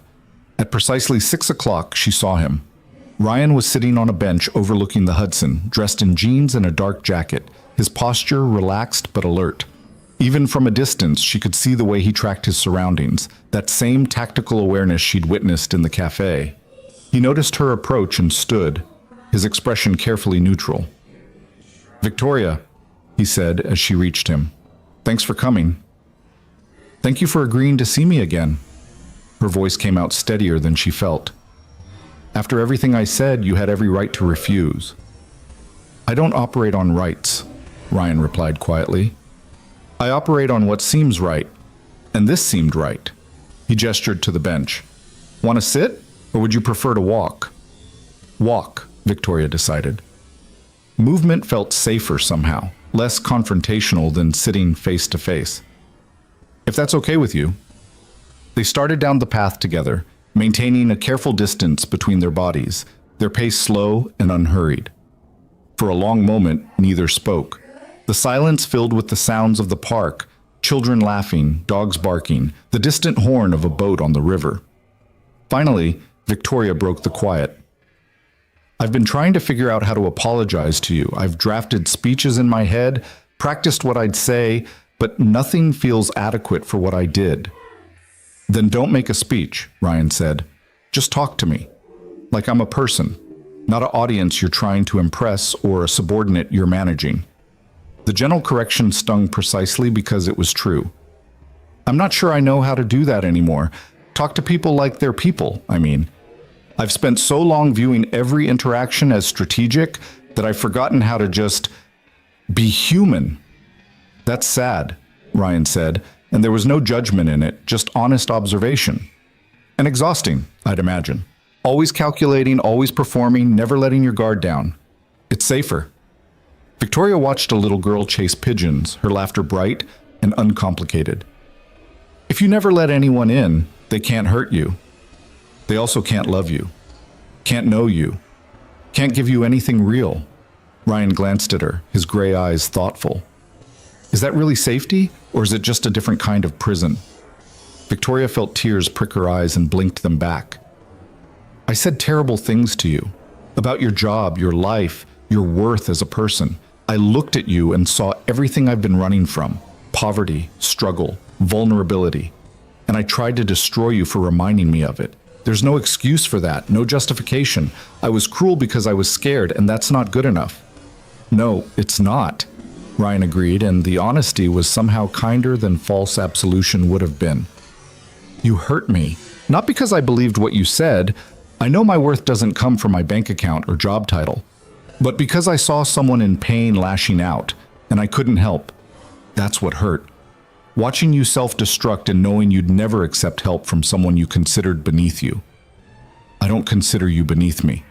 The words came out fierce, urgent. Not anymore. Maybe not ever, if I'm being honest.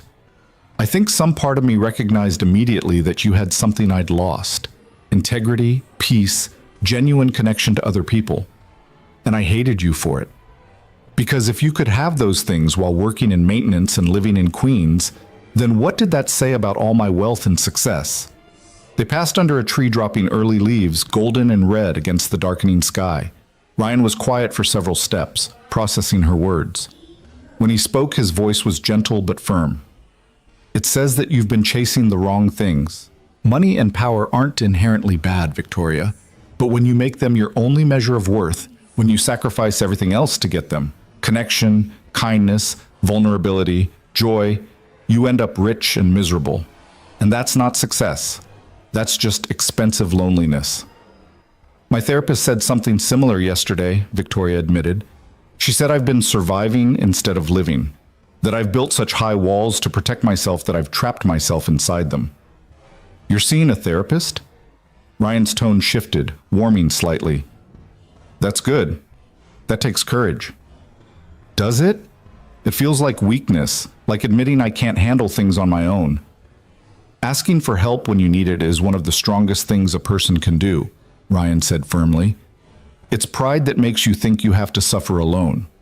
Strength is recognizing when you're in over your head and reaching out. Victoria thought about that, about the military training Ryan must have received, the brotherhood of soldiers who relied on each other in combat. Is that something you learned in the service?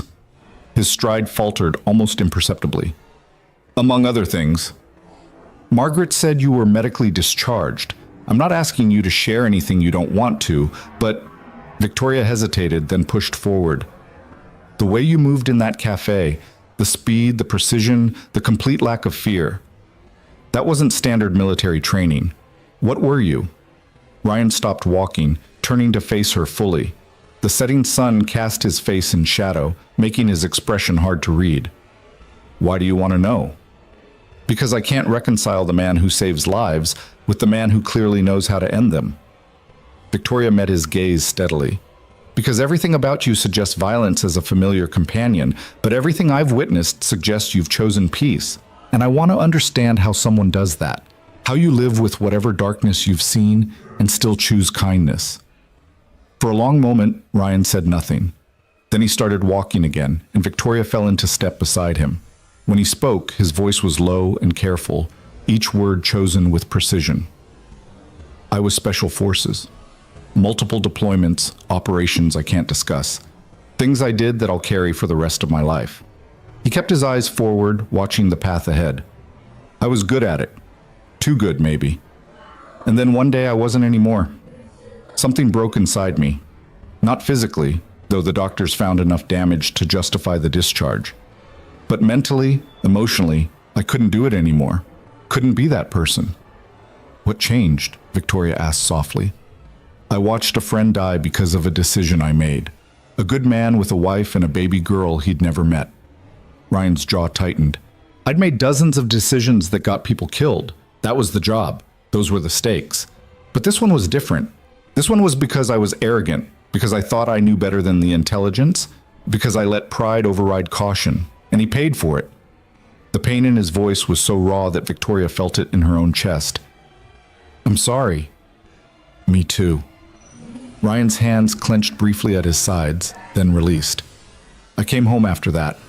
Medical discharge gave me an honorable out, and I took it because I couldn't trust myself anymore. Couldn't trust my judgment, couldn't trust that I wouldn't get more people killed. My wife was 8 months pregnant, and I thought I'd have a chance to be different, to be a father, to build a life that created things instead of destroying them. But she died. Victoria said quietly, remembering the article she'd found. Complications during childbirth. Emma lived, my wife didn't. His voice cracked slightly on the words.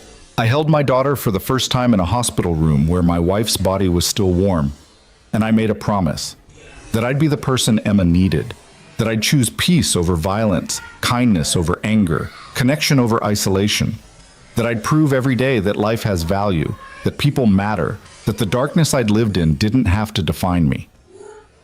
Victoria felt tears streaming down her face now, no longer trying to hide them. How do you do it? How do you carry all that and still function? Still choose to help people who don't deserve it? Because everyone deserves it, Ryan said simply. That's what I learned in the darkness, that everyone is carrying something, fighting battles you can't see, struggling with demons they didn't choose. And the only thing that makes any of it bearable is other people choosing to be kind anyway, choosing to help even when it's hard, to forgive even when it hurts, to see the best in each other, even when we're showing our worst. He stopped walking again, turning to face her fully. The tears on her face caught the last light of sunset, and his expression softened. You asked me in the cafe why I saved you after everything you said. That's why. Because I've been the person in darkness who needed someone to choose kindness. I've been the one who didn't deserve help but got it anyway. And that grace, that unearned, undeserved grace, it saved my life. So when I see someone drowning in their own pain and lashing out, I don't take it personally. I just try to throw them a lifeline. Even when they're trying to pull you under with them, Victoria whispered. Especially then. Ryan reached out slowly, telegraphing the movement, and gently wiped a tear from her cheek with his thumb. The gesture was so tender, it broke something inside her. Because that's when they need help most. Victoria closed her eyes against the overwhelming emotion, feeling the weight of his compassion like a physical thing. When she opened them again, Ryan had stepped back, giving her space, his expression patient and understanding. I want to be better, she said, the words coming from somewhere deep and true. I want to be the kind of person who chooses kindness over cruelty, who sees people as people instead of obstacles or tools. But I don't know how. I've spent so long being the other way that I don't know how to change. You start small, Ryan said, echoing Margaret's words from the day before. You make one better choice, then another, then another. You catch yourself before the cruelty comes out and choose silence instead. Then you choose neutrality. Then eventually, if you keep working at it, you choose kindness. It's not a switch you flip, it's a muscle you build. What if I fail? What if I try and I'm still just me? Then you try again. He said it with such certainty, such unshakable belief in human capacity for change, that Victoria almost believed it. Victoria, you're not broken beyond repair. You're just someone who learned the wrong lessons from a hard life. You can unlearn them. It'll take time and effort and probably more therapy than you want, but you can do it. They started walking again, the path ahead lit by street lamps flickering to life as darkness settled over the park. Victoria's security detail maintained their distance, shadows in her peripheral vision, but she'd almost forgotten they were there. Can I ask you something? Ryan said after a moment. Anything. What do you actually want? Not what you think you should want, not what success is supposed to look like. What brings you joy? What makes you feel alive? Victoria opened her mouth to answer and found she couldn't. The question was so simple, so fundamental, and she had no answer. What brought her joy? When had she last felt truly alive, connected, present in her life rather than just moving through it? I don't know, she admitted finally, and the words felt like a confession. I used to love music, playing piano, going to concerts, losing myself in sound, but I gave that up years ago because it wasn't productive, wasn't advancing my career. I used to read fiction, getting lost in stories. But that became a waste of time compared to reading market reports and business journals. She stopped, realizing the pattern. I used to do a lot of things that made me happy until I decided happiness was less important than success. That's heartbreaking, Ryan said quietly. It's practical. But even as she said it, Victoria knew it was a lie. There was nothing practical about being so successful you forgot how to feel joy.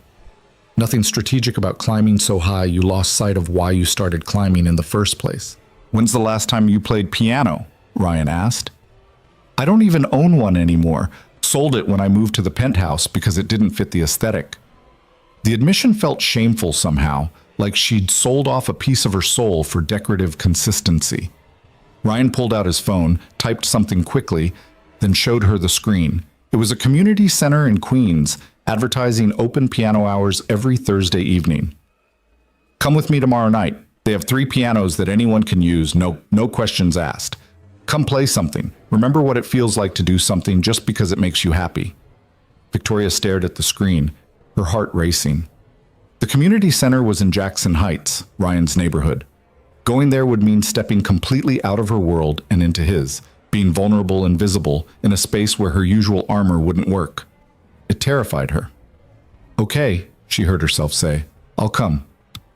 Ryan smiled, and it transformed his face, softening the tactical awareness, warming the careful neutrality, revealing the man beneath the warrior. Good. Emma will be there with me. She has an art class that runs at the same time. Fair warning, she's going to ask you a million questions because that's what 8-year-olds do, and she has no filter whatsoever. The thought of meeting his daughter sent a fresh wave of anxiety through Victoria. What did you tell her about me? About what happened? I told her I helped some people who were in trouble, and one of those people was a woman named Victoria who was very scared but very brave. Ryan's expression grew serious. I didn't tell her about the things you said to me. That's between us. She doesn't need to know that part. The grace of it, the complete, undeserved grace, nearly undid her. Why are you being so kind to me? Because kindness is a choice, Ryan said simply. And I choose it. Every day, in every interaction, I choose it. Not because people deserve it, but because I want to be the kind of person who offers it anyway. They'd completed a full loop of the path and were back near where they'd started. The park was darker now, the street lamps casting pools of yellow light along the walkway. Victoria could see her car waiting in the distance, her security detail ready to whisk her back to her safe, sterile penthouse where she could process this conversation alone. But she didn't want to be alone anymore. Ryan? She stopped walking, forcing herself to meet his eyes. Thank you. Not just for saving my life in the cafe, but for this, for giving me a second chance I didn't earn, for seeing something in me worth salvaging. I don't think you need salvaging, Ryan replied gently. I think you need remembering. Remembering who you were before the world taught you to be hard. Remembering that vulnerability isn't weakness and kindness isn't naive. Remembering that the things that make us human, connection, compassion, love, those are the things that actually matter when everything else falls away. He reached into his jacket pocket and pulled out a small piece of paper with an address written on it. This is the community center. Tomorrow at 7. Emma's class ends at 8, so you'll have an hour with the piano before she ambushes you with questions about literally everything. Victoria took the paper, her fingers trembling slightly.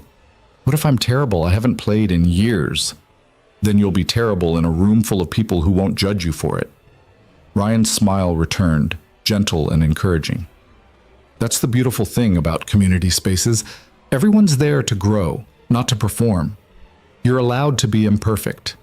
The concept was so foreign to Victoria's worldview that it took her a moment to process it. A space where imperfection was acceptable, where failure didn't mean judgment, where you could just... When had she last experienced anything like that? I'll be there, she promised, tucking the paper carefully into her coat pocket. And Ryan, I'm going to keep trying, to be better, to be the kind of person who deserves the kindness you've shown me. I don't know if I'll succeed, but I'm going to try. That's all anyone can do, Ryan said. Try, fail, try again. That's how growth works. That's how healing works. One imperfect step at a time. They parted ways then, Ryan heading toward the subway station and Victoria toward her waiting car. As she slid into the back seat and gave her driver instructions, she caught herself watching Ryan's retreating figure in the side mirror. He walked with that same quiet confidence, that same awareness of his surroundings. But there was something else there too, something she hadn't noticed in the cafe amid the chaos and fear. Peace. Despite everything he'd survived, everything he carried, Ryan Brooks had found peace. Victoria wanted that. Wanted it with the desperation that surprised her in its intensity. Not his life. She wasn't naive enough to think she could or should replicate someone else's journey, but that sense of groundedness, of knowing who you were and being okay with it, of choosing principles over profit, people over power, connection over control. The drive back to her penthouse took 30 minutes, traffic heavy with evening commuters. Victoria spent the time staring out the window at the city she'd conquered, seeing it differently now. All these people in their cars and on the sidewalks, each carrying their own stories, fighting their own battles, living lives she'd never considered because they didn't intersect with her pursuit of success. How many of them worked in buildings she owned? How many had lost jobs because of her business decisions? How many looked at her tower and felt the same mixture of awe and resentment she'd once felt looking at the wealthy from the outside? Her phone buzzed. A text from Margaret. "How did it go?" Victoria typed back slowly, choosing her words carefully. "He's extraordinary, and I'm going to try to deserve another chance." Margaret's response came immediately. "That's all he's asking for. And Victoria, I'm proud of you. I know this is hard." Harder than anything she'd ever done, Victoria thought. Harder than building a billion-dollar company, than facing down hostile boards, than making decisions that affected thousands of lives. Because this required something she'd spent decades learning not to do. Being vulnerable, being honest about her flaws, being willing to change the fundamental patterns that had governed her entire adult life.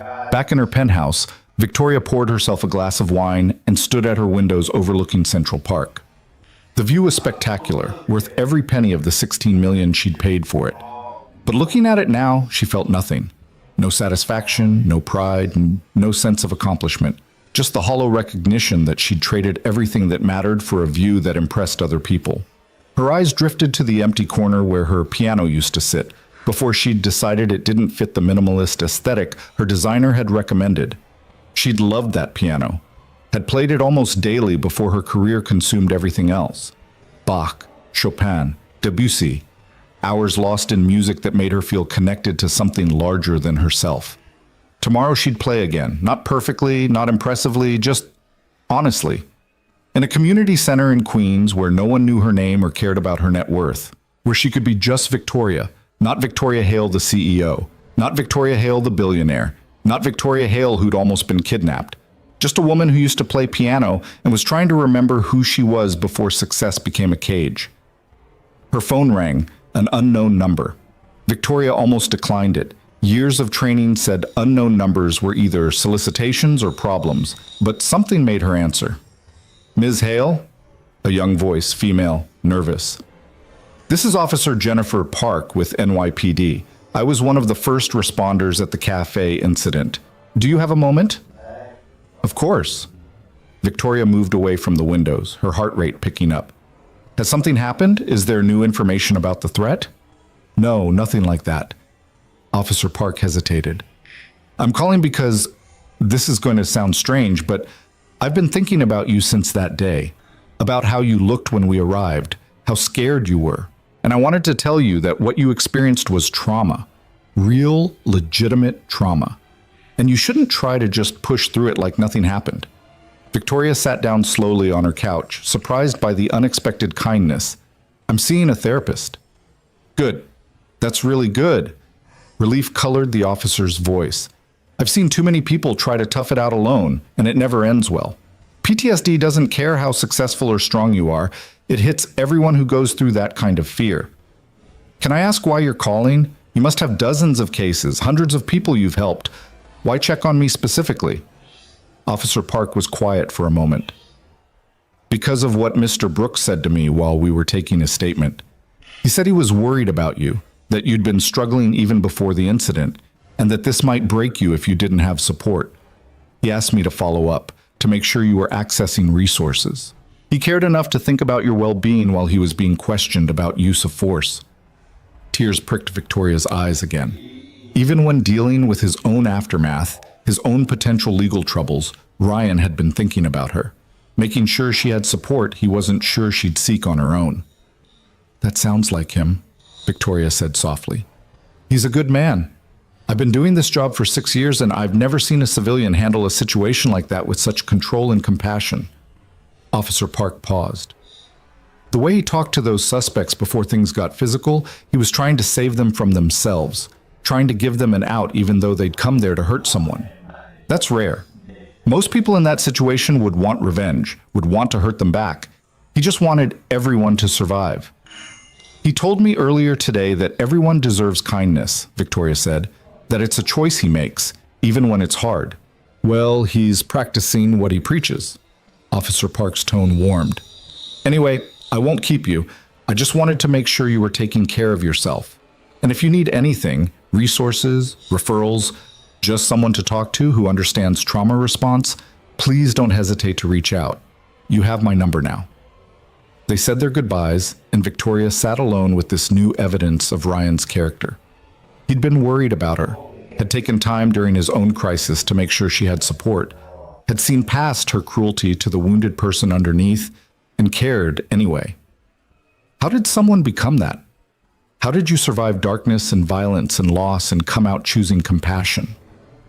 Maybe tomorrow at the community center, if she found the courage to ask, Ryan would help her understand. Or maybe she'd just play piano and let the music remind her of who she used to be before she built walls so high she forgot what sunshine felt like. Either way, she was going. She'd promised, and for the first time in longer than she could remember, Victoria Hale was going to keep a promise that had nothing to do with business and everything to do with becoming someone worth knowing. The night stretched ahead, quiet and vast. Victoria finished her wine, changed into comfortable clothes, and did something she hadn't done in years. She ordered pizza. Not from some high-end restaurant that delivered artisanal flatbreads, but from a regular neighborhood place that Margaret had recommended years ago. While she waited for delivery, she pulled up music on her phone, Chopin's Nocturnes, pieces she used to play, and let the notes fill her empty penthouse. It wasn't enough. The music was beautiful, but hollow coming from speakers, lacking the physical connection of fingers on keys, the vibration of strings resonating through wood. Tomorrow, she promised herself, tomorrow she'd feel that connection again. The pizza arrived, and Victoria ate it sitting on her floor rather than at her dining table, the informal posture feeling almost rebellious. It was objectively mediocre pizza, too greasy, the crust slightly burnt, but she savored every bite because it was normal. Human. Something a person ate rather than a CEO performing success. As midnight approached, Victoria pulled out Dr. Winter's card and sent an email requesting a second session as soon as possible. Then she lay in her enormous bed and stared at her ceiling, replaying the conversation with Ryan over and over. His pain, his grace, his absolute certainty that change was possible if you were willing to do the work. She wanted to believe him, wanted to believe she could become someone who chose kindness, who measured worth by character rather than bank accounts, who understood that the things that made life meaningful had nothing to do with the things she'd spent decades chasing. Tomorrow she'd take another step toward that person. Tomorrow she'd play piano in Queens and meet an 8-year-old girl and exist in a space where none of her usual armor would protect her. Tomorrow she'd be vulnerable, imperfect, and human. And maybe, just maybe, she'd discover that those things weren't weaknesses to hide, but strengths to embrace. Victoria stood outside the Jackson Heights Community Center at 6:45 the next evening, her heart hammering against her ribs in a way that board meetings and hostile negotiations had never managed. The building was modest, red brick, probably built in the 70s, with hand-painted signs advertising ESL classes and youth programs, and so far removed from her usual world that she felt like she'd crossed into another dimension. Her security detail had protested the location, citing inadequate exits and crowd control concerns, but she'd overruled them. David had compromised by insisting on a thorough advance sweep and positioning 2 guards inside the building itself, disguised as regular patrons. Victoria had agreed because choosing her battles seemed wiser than fighting every protective measure, but she'd made it clear she wouldn't be surrounded by obvious security. Not here, not in Ryan's world. She walked through the front doors into a lobby that smelled like floor wax and coffee, with bulletin boards covered in flyers for everything from yoga classes to tenant rights meetings. A gray-haired woman at the reception desk looked up and smiled warmly. "Can I help you, dear?" "I'm here for the open piano hours," Victoria said, her voice steadier than she felt. "A friend told me about them." "Wonderful. 3rd floor, music room. Take the elevator or stairs, whichever you prefer." The woman's smile didn't falter, didn't show any recognition despite the fact that Victoria's face had been all over the news 3 days ago. Here, she was just another person wanting to play piano. Victoria took the stairs, needing the extra moments to prepare herself. The stairwell was clean but worn, the kind of institutional space that had seen thousands of people pass through and absorbed all their stories into its walls. By the time she reached the 3rd floor, her palms were sweating. The music room was larger than she'd expected, with 3 upright pianos spaced around the perimeter and a small seating area in the center. 2 of the pianos were occupied, a teenage boy working through scales with intense concentration, and an elderly man playing something classical that Victoria didn't recognize. The 3rd piano sat empty, waiting. Victoria approached it slowly, her fingers trembling as she lifted the fallboard to reveal the keys. They were yellowed with age, some chipped, the finish worn smooth by countless hands. Nothing like the pristine Steinway she'd sold, but something about the imperfection made it more approachable. This piano wasn't for showing off, it was for playing. She sat down, adjusted the bench, and placed her hands on the keys. The muscle memory was still there, her fingers finding position automatically even after years away. She started with something simple, a scale, then a basic arpeggio, feeling her way back into the physical language of music. The sound was imperfect. The piano was slightly out of tune, and her technique was rusty, her fingers fumbling over passages she used to play effortlessly. But beneath the imperfection was something she'd forgotten, joy. Pure, uncomplicated joy in creating sound, in feeling the keys respond to her touch, in letting music flow through her without calculation or performance. She transitioned into Chopin, one of the nocturnes she'd loved as a teenager. Her playing was halting, uncertain, missing notes and rushing tempos, but she kept going. The teenage boy glanced over once, but returned to his scales without judgment. The elderly man finished his piece and started another, creating a layered soundscape of different styles and skill levels, coexisting without competition. Victoria lost track of time, moving from Chopin to Debussy to half-remembered pieces she'd learned in college. Each note felt like reclaiming a piece of herself she'd buried, each phrase a reminder that she'd once been someone who valued beauty over profit, feeling over strategy, art over acquisition. "You're really good." Victoria's hands froze on the keys. She turned to find a little girl standing beside the piano, maybe 4 feet tall with Ryan's gray eyes and dark hair pulled into a messy ponytail. She wore jeans with paint stains and a t-shirt that declared "Future Marine Biologist" in bold letters. Her smile was gap-toothed and completely unself-conscious. "Thank you," Victoria managed, her throat tight. "You must be Emma. How did you know?" The girl's eyes widened with the delighted surprise of children who haven't yet learned that adults talk about them. "Your dad mentioned you. I'm Victoria. The lady from the cafe." Emma's whole face lit up. "Dad said you were really brave when the bad people came. He said you stayed calm even though you were scared." Victoria felt tears prick her eyes at this characterization. So generous, so completely unearned. "Your dad was the brave one. He saved my life." "He does that sometimes," Emma said matter-of-factly, as if life-saving was a casual hobby. "He saved a cat from a tree last month, and before that he helped Mrs. Kowalski when she fell on the stairs. He says helping people is what makes life meaningful."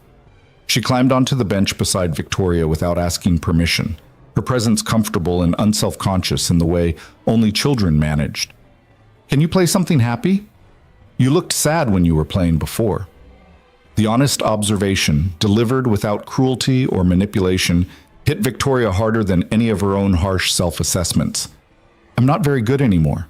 I haven't played in a long time." "That's okay. You don't have to be good at something to enjoy it." Emma said this with the absolute certainty of an 8-year-old who hadn't yet learned that adults measured everything by performance metrics. "Dad says trying is more important than being perfect. He's really bad at cooking, but he tries anyway. And sometimes it's actually good."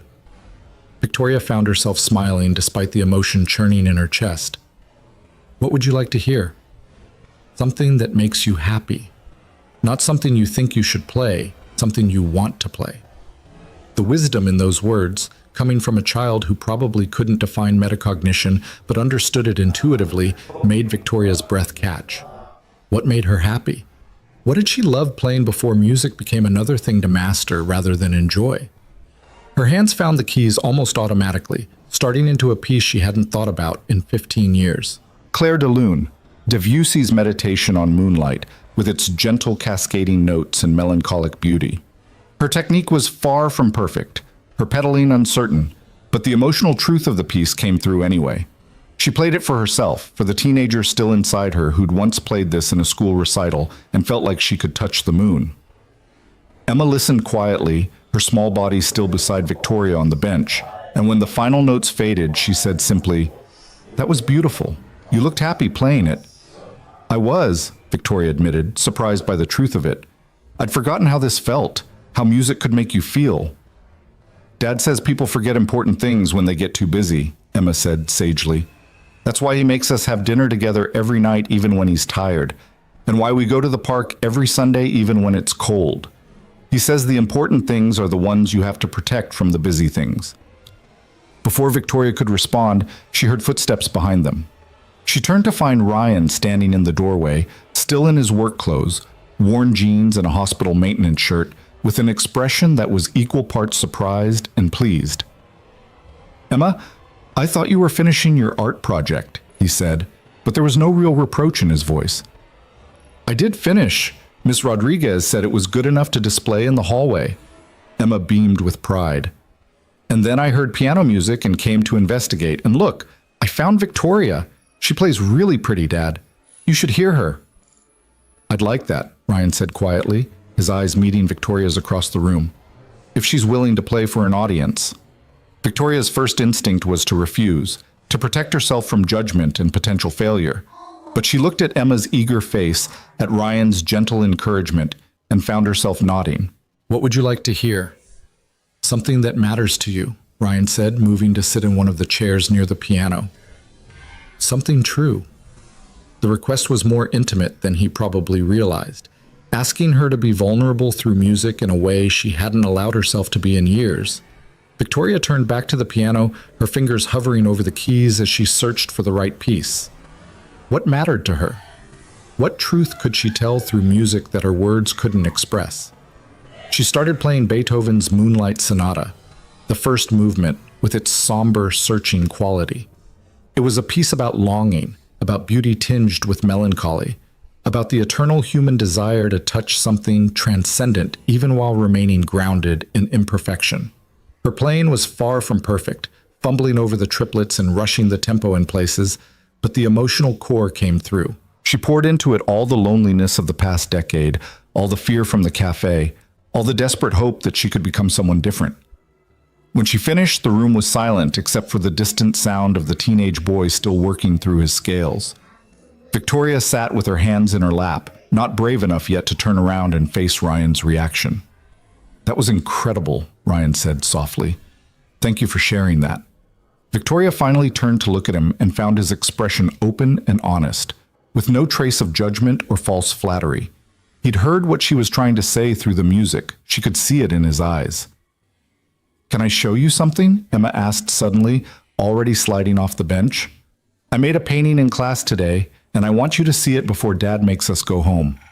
Victoria glanced at Ryan, who nodded his permission. "Go ahead. I need to talk to Miss Rodriguez about next week's schedule anyway."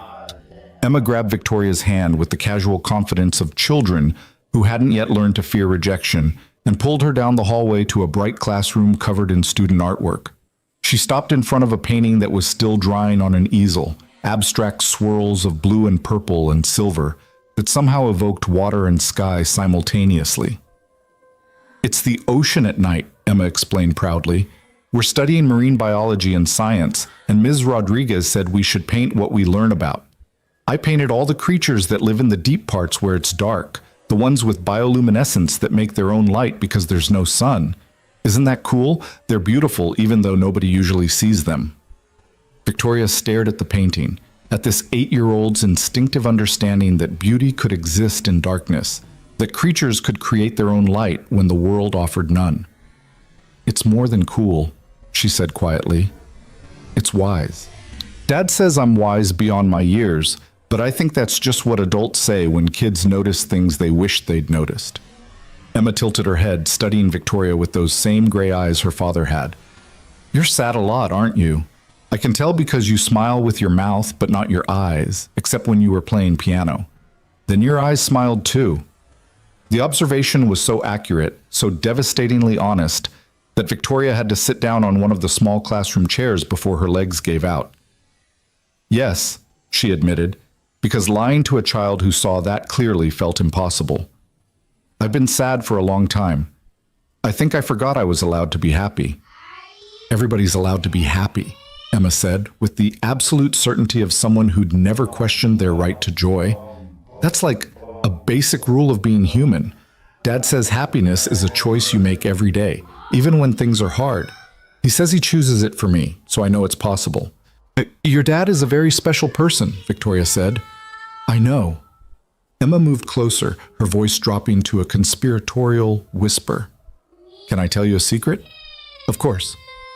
Dad's been sad too, since my mom died.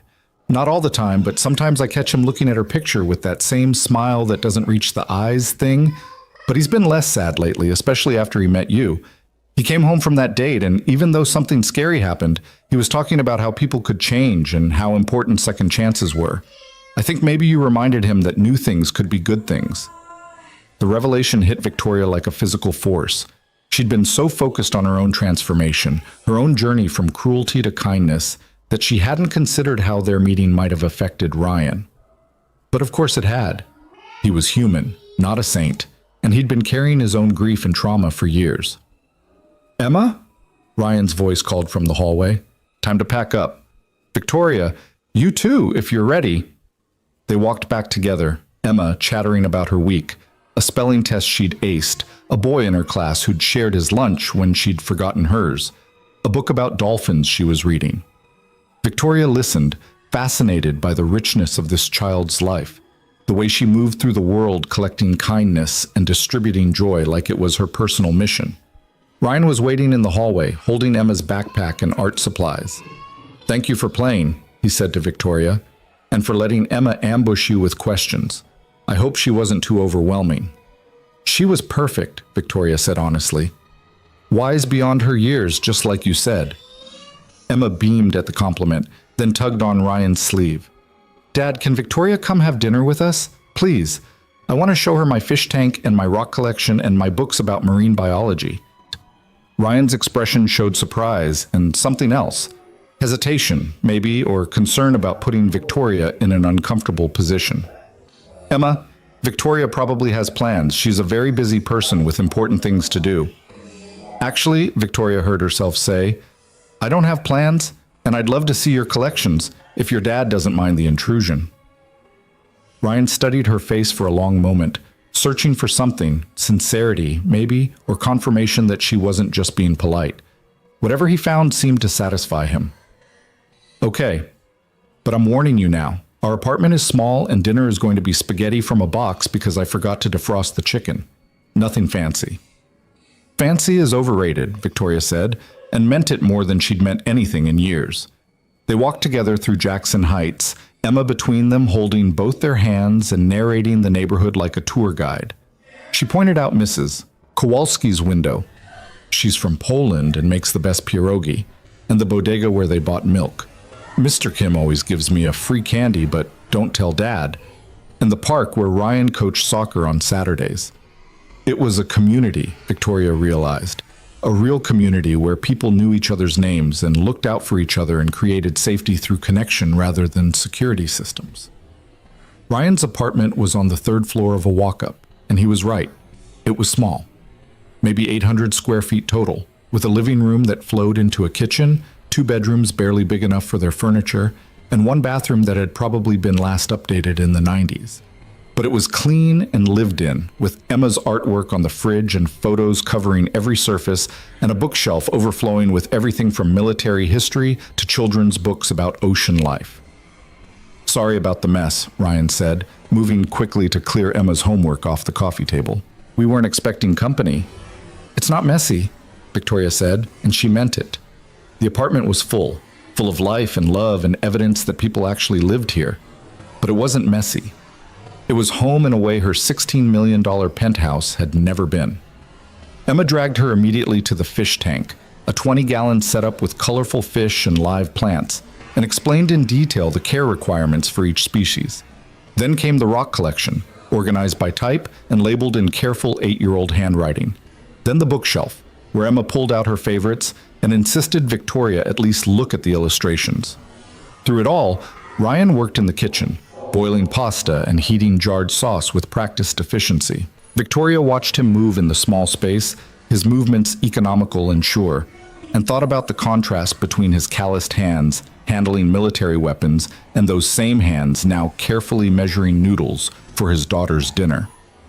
"Emma, go wash your hands," Ryan called. "Dinner's almost ready." Emma scampered off, and Victoria found herself alone with Ryan in the small kitchen. He was stirring the sauce, his back to her, and something about his posture suggested vulnerability. "Thank you for coming," he said without turning around. "Emma's been talking about meeting you since I told her about the cafe. She has this idea that anyone her dad thinks is important must be someone special." "And do you?" Victoria asked quietly. "Think I'm important?" Ryan turned to face her, the spoon still in his hand. "I think you're someone in the middle of becoming who you're meant to be. And I think that's one of the bravest things a person can do. Choose to change, even when change is terrifying." "I'm terrified constantly now," Victoria admitted. "Every interaction, every choice, every moment. I'm second-guessing everything I used to do automatically. It's exhausting." "That's how you know you're doing it right," Ryan said gently. "Real change is uncomfortable. It's supposed to be. You're literally rewiring your brain, creating new patterns over decades of conditioning. Give yourself credit for trying, even when it's hard." Emma returned, hands still damp from washing, and they sat down to dinner at a small table that barely fit 3 people. The spaghetti was exactly what Ryan had promised. Basic, from a box, nothing fancy. But eating it in this small apartment with Ryan and Emma felt more nourishing than any Michelin-starred meal Victoria had consumed in the past decade. Emma dominated the conversation, asking Victoria questions about everything from her favorite color to whether she'd ever seen a whale in real life. Ryan interjected occasionally to redirect when the questions got too personal, but mostly he just watched, his expression content in a way that made Victoria's chest ache. This was what mattered, she realized. Not the money or the power or the success she'd spent her life chasing. This, sitting around a table with people who cared about each other, sharing simple food and honest conversation, creating connection in the midst of ordinary life. This was what she'd sacrificed in her climb to the top, and seeing it now felt like watching someone display treasure she'd thrown away as worthless. After dinner, Emma insisted on showing Victoria her bedroom. A small space dominated by posters of sea creatures and a bookshelf overflowing with marine biology texts meant for much older readers. On the nightstand was a framed photo of a young woman with Emma's smile and dark curly hair. "That's my mom," Emma said, following Victoria's gaze. "She died when I was born, but Dad makes sure I know about her. He says she was brave and kind and really good at making people laugh. He says I got her smile." "You did," Victoria said softly, studying the photo. The woman looked young, mid-20s maybe, with the kind of open, joyful expression that suggested she'd never learned to guard her heart. "She was beautiful." "Dad says she would have liked you," Emma said thoughtfully. "He says she always believed people could change if they wanted to badly enough. She used to work with kids who got in trouble, helping them find better paths.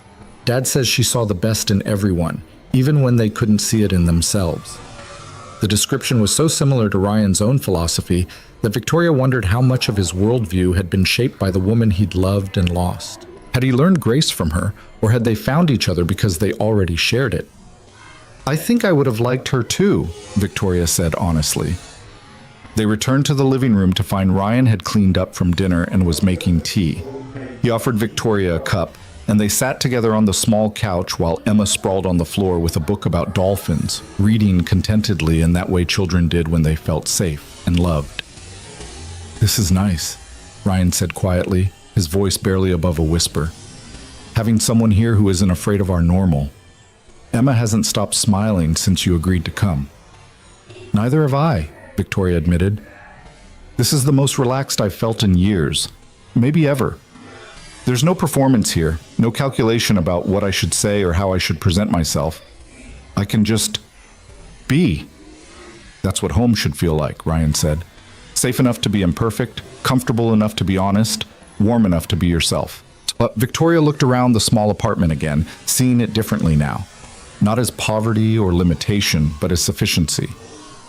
Ryan and Emma had what they needed: shelter, food, love, connection. And they'd chosen to build a life around those essentials rather than constantly reaching for more. There was wisdom in that, a kind of peace she'd never achieved despite having everything money could buy. "Can I ask you something?" Victoria said after a moment. "Anything. Why did you really agree to that blind date? Margaret set it up, but you could have said no. You had to know from her description that I'd be difficult, that we came from completely different worlds. So why did you say yes?" Ryan was quiet for a long moment, his tea cooling in his hands. "Honestly? Because Margaret was worried about you. She said you'd become someone she barely recognized, that you'd isolated yourself so completely that she was afraid you'd wake up one day and realize you'd traded your humanity for success. She thought maybe meeting someone who'd chosen differently, who'd had opportunities to climb that ladder and walked away from it, might remind you that other paths existed." "You had opportunities?" Victoria asked, surprised. "After my discharge, I had offers: private security firms, defense contractors, consulting positions that would have paid six figures easy. I had skills people wanted and were willing to pay for." Ryan's voice was matter-of-fact, without regret. "But those jobs required travel, long hours, the kind of commitment that would have meant leaving Emma with babysitters more than I was with her.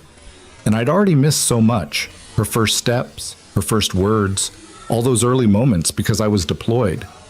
I wasn't going to miss any more." "So you chose maintenance work," Victoria said, understanding blooming.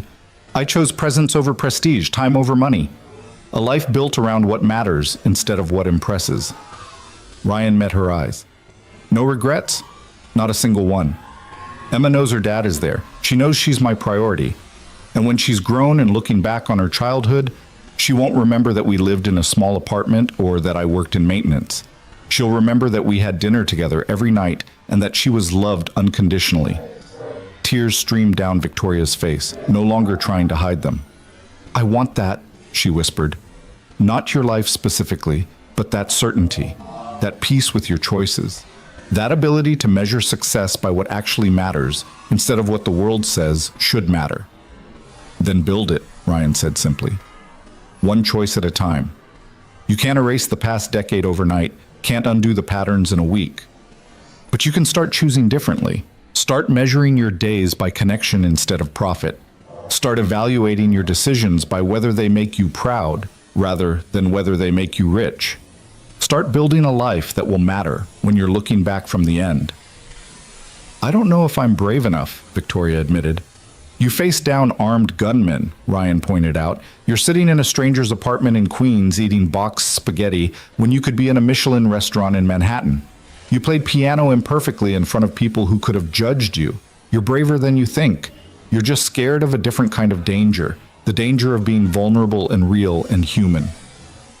Emma chose that moment to look up from her book. "Are you crying because you're sad or because you're happy?" she asked Victoria with characteristic directness.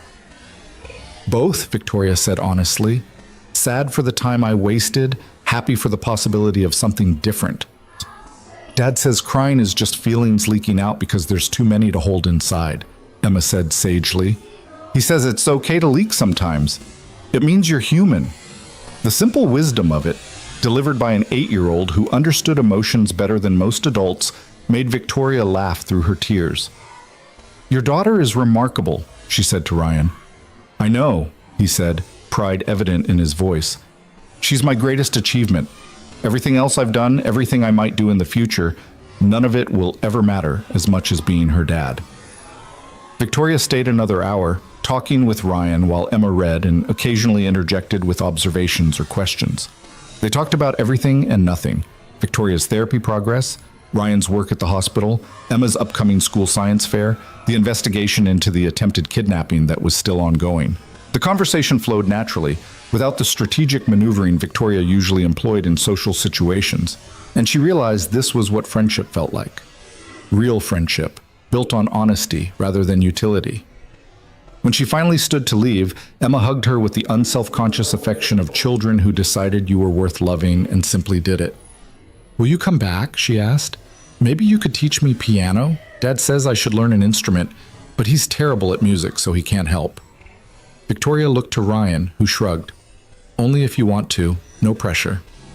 "I'd love to," Victoria said, and meant it completely. "Maybe next week? Same time?" "It's a date," Emma said, then giggled at her own choice of words. "Not like a date, like a friend date, because we're friends now, right?" "Right," Victoria agreed, her heart full in a way it hadn't been in longer than she could remember. "We're friends." Ryan walked her down to the street where her car was waiting, the security detail visible in the shadows but maintaining their distance. The night air was cold, autumn settling into early winter, and Victoria pulled her coat tighter. "Thank you," she said. "For tonight, for your kindness, for showing me what a life built on the right priorities looks like. You didn't have to do any of this." "Neither did you," Ryan pointed out. "You could have walked away after the cafe, gone back to your old life, and pretended none of this happened. But you chose differently. You chose to try. That matters, Victoria." She looked up at him. This man who'd saved her life and was now saving her in a different way, showing her through example that change was possible, that kindness wasn't weakness, that measuring success by human connection rather than financial achievement wasn't naive but wise. "I'm going to keep trying," she promised, "to be better, to choose differently, to build something that matters." "I know you will," Ryan said with quiet confidence. "And when you stumble, because you will stumble, we all do, you'll get back up and try again. That's how growth works." Victoria wanted to hug him, to express physically the gratitude words couldn't capture, but she wasn't sure if that would be welcome or appropriate. Ryan made the decision for her, pulling her into a brief, warm embrace that felt like coming home. "See you next week," he said as he released her. "Emma's going to be talking about this all weekend. Fair warning, she'll probably have 17 questions prepared by then." "I look forward to it," Victoria said, and climbed into her car. The drive back to Manhattan felt longer than usual, the distance between Queens and her penthouse representing more than just miles. She was traveling between worlds, between who she'd been and who she was becoming, and the transition was jarring. By the time she reached her building, she felt hollowed out and filled up simultaneously. Her penthouse felt even emptier than before, after the warmth of Ryan's apartment. Victoria walked through rooms that cost more than most people's houses and felt nothing but the ache of absence.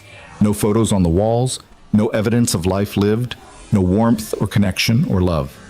Just expensive furniture arranged for maximum aesthetic impact and minimum emotional resonance. She pulled out her laptop and opened a document she'd been working on for the past 2 days. A list of changes she wanted to make, both in her business and her life. Some were small. Weekly therapy sessions, regular calls with Margaret, learning to play piano again. Others were more substantial, reviewing all of Hale Investments' restructuring deals from the past 5 years to understand the human cost of her decisions, implementing new ethical guidelines for future acquisitions, establishing a fund to support workers displaced by corporate restructuring. The biggest change sat at the bottom of the list, the one she'd written and deleted a dozen times before finally leaving it there. Consider whether running Hale Investments still serves who I want to become, or if it's just serving who I used to be. She wasn't ready to act on that question yet, wasn't sure she'd ever be ready. But asking it felt important, acknowledging that the empire she'd built might not align with the person she wanted to become. That success measured by billions might not be success at all if it came at the cost of everything that made life meaningful. Victoria added a new item to the list. Teach Emma piano. Start next week. Show up consistently, be patient. Remember that perfection isn't the point. Connection is. Her phone buzzed with a text from Margaret. "Ryan said dinner went well. I'm proud of you, Victoria. This change, this willingness to be vulnerable and try something different, it's the bravest thing I've ever seen you do." Victoria typed back. "It doesn't feel brave. It feels terrifying and uncomfortable and like I'm walking through the world without skin. But it also feels right. More right than anything has felt in years." Margaret's response came immediately. That's exactly what brave feels like. It's not the absence of fear, it's choosing growth despite the fear. Keep going. You're doing better than you think. Over the following weeks, a new rhythm established itself in Victoria's life. She saw Dr. Winters twice a week, unpacking decades of trauma and defensive patterns with a thoroughness that left her exhausted but hopeful. She returned to the community center every Thursday, playing piano with increasing confidence and decreasing perfection seeking. She had dinner with Ryan and Emma most Sundays, sometimes at their apartment and sometimes at modest restaurants in Queens where no one recognized her or cared about her net worth. Slowly, carefully, she began implementing changes at Hale Investments. She couldn't undo the past, couldn't unfire the workers or restore the companies she'd gutted, but she could change how her firm operated going forward. She established an ethics board to review all major acquisitions, implemented protocols to minimize workforce disruption, created transition programs for displaced workers. Her board pushed back. These changes would impact profit margins, but Victoria held firm. Some things, she told them, were more important than maximizing returns. 3 months after the cafe incident, Detective Chen called with news. The investigation had rolled up the entire criminal network, including the people who'd ordered her kidnapping. The Volkov family patriarch was facing charges, and the immediate threat to Victoria's safety had been eliminated. She could, if she chose, return to her previous level of security and routine. Victoria thanked him and then called David to reduce her security detail. Not eliminate it entirely, she wasn't naive enough to think her visibility made her completely safe, but enough to breathe again, to move through the world without constant surveillance. 4 months after the cafe, Victoria sold her penthouse. She bought a modest apartment in Brooklyn Heights, still nice, still safe, but human-sized, with actual neighbors and a kitchen she might actually cook in.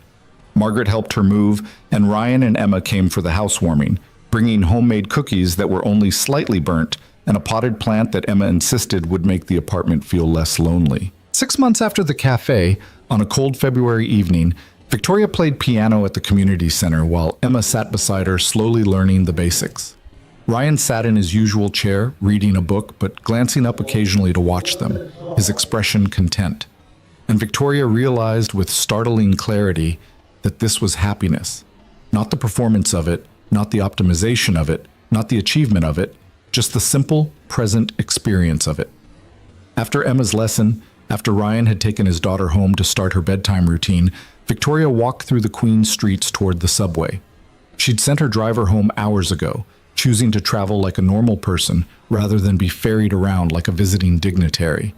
The February cold bit at her face, and somewhere nearby someone was cooking something that smelled like cumin and garlic, and a group of teenagers passed her speaking rapid Spanish interspersed with English. She was just another person in the city, anonymous and unremarkable, and it felt like freedom.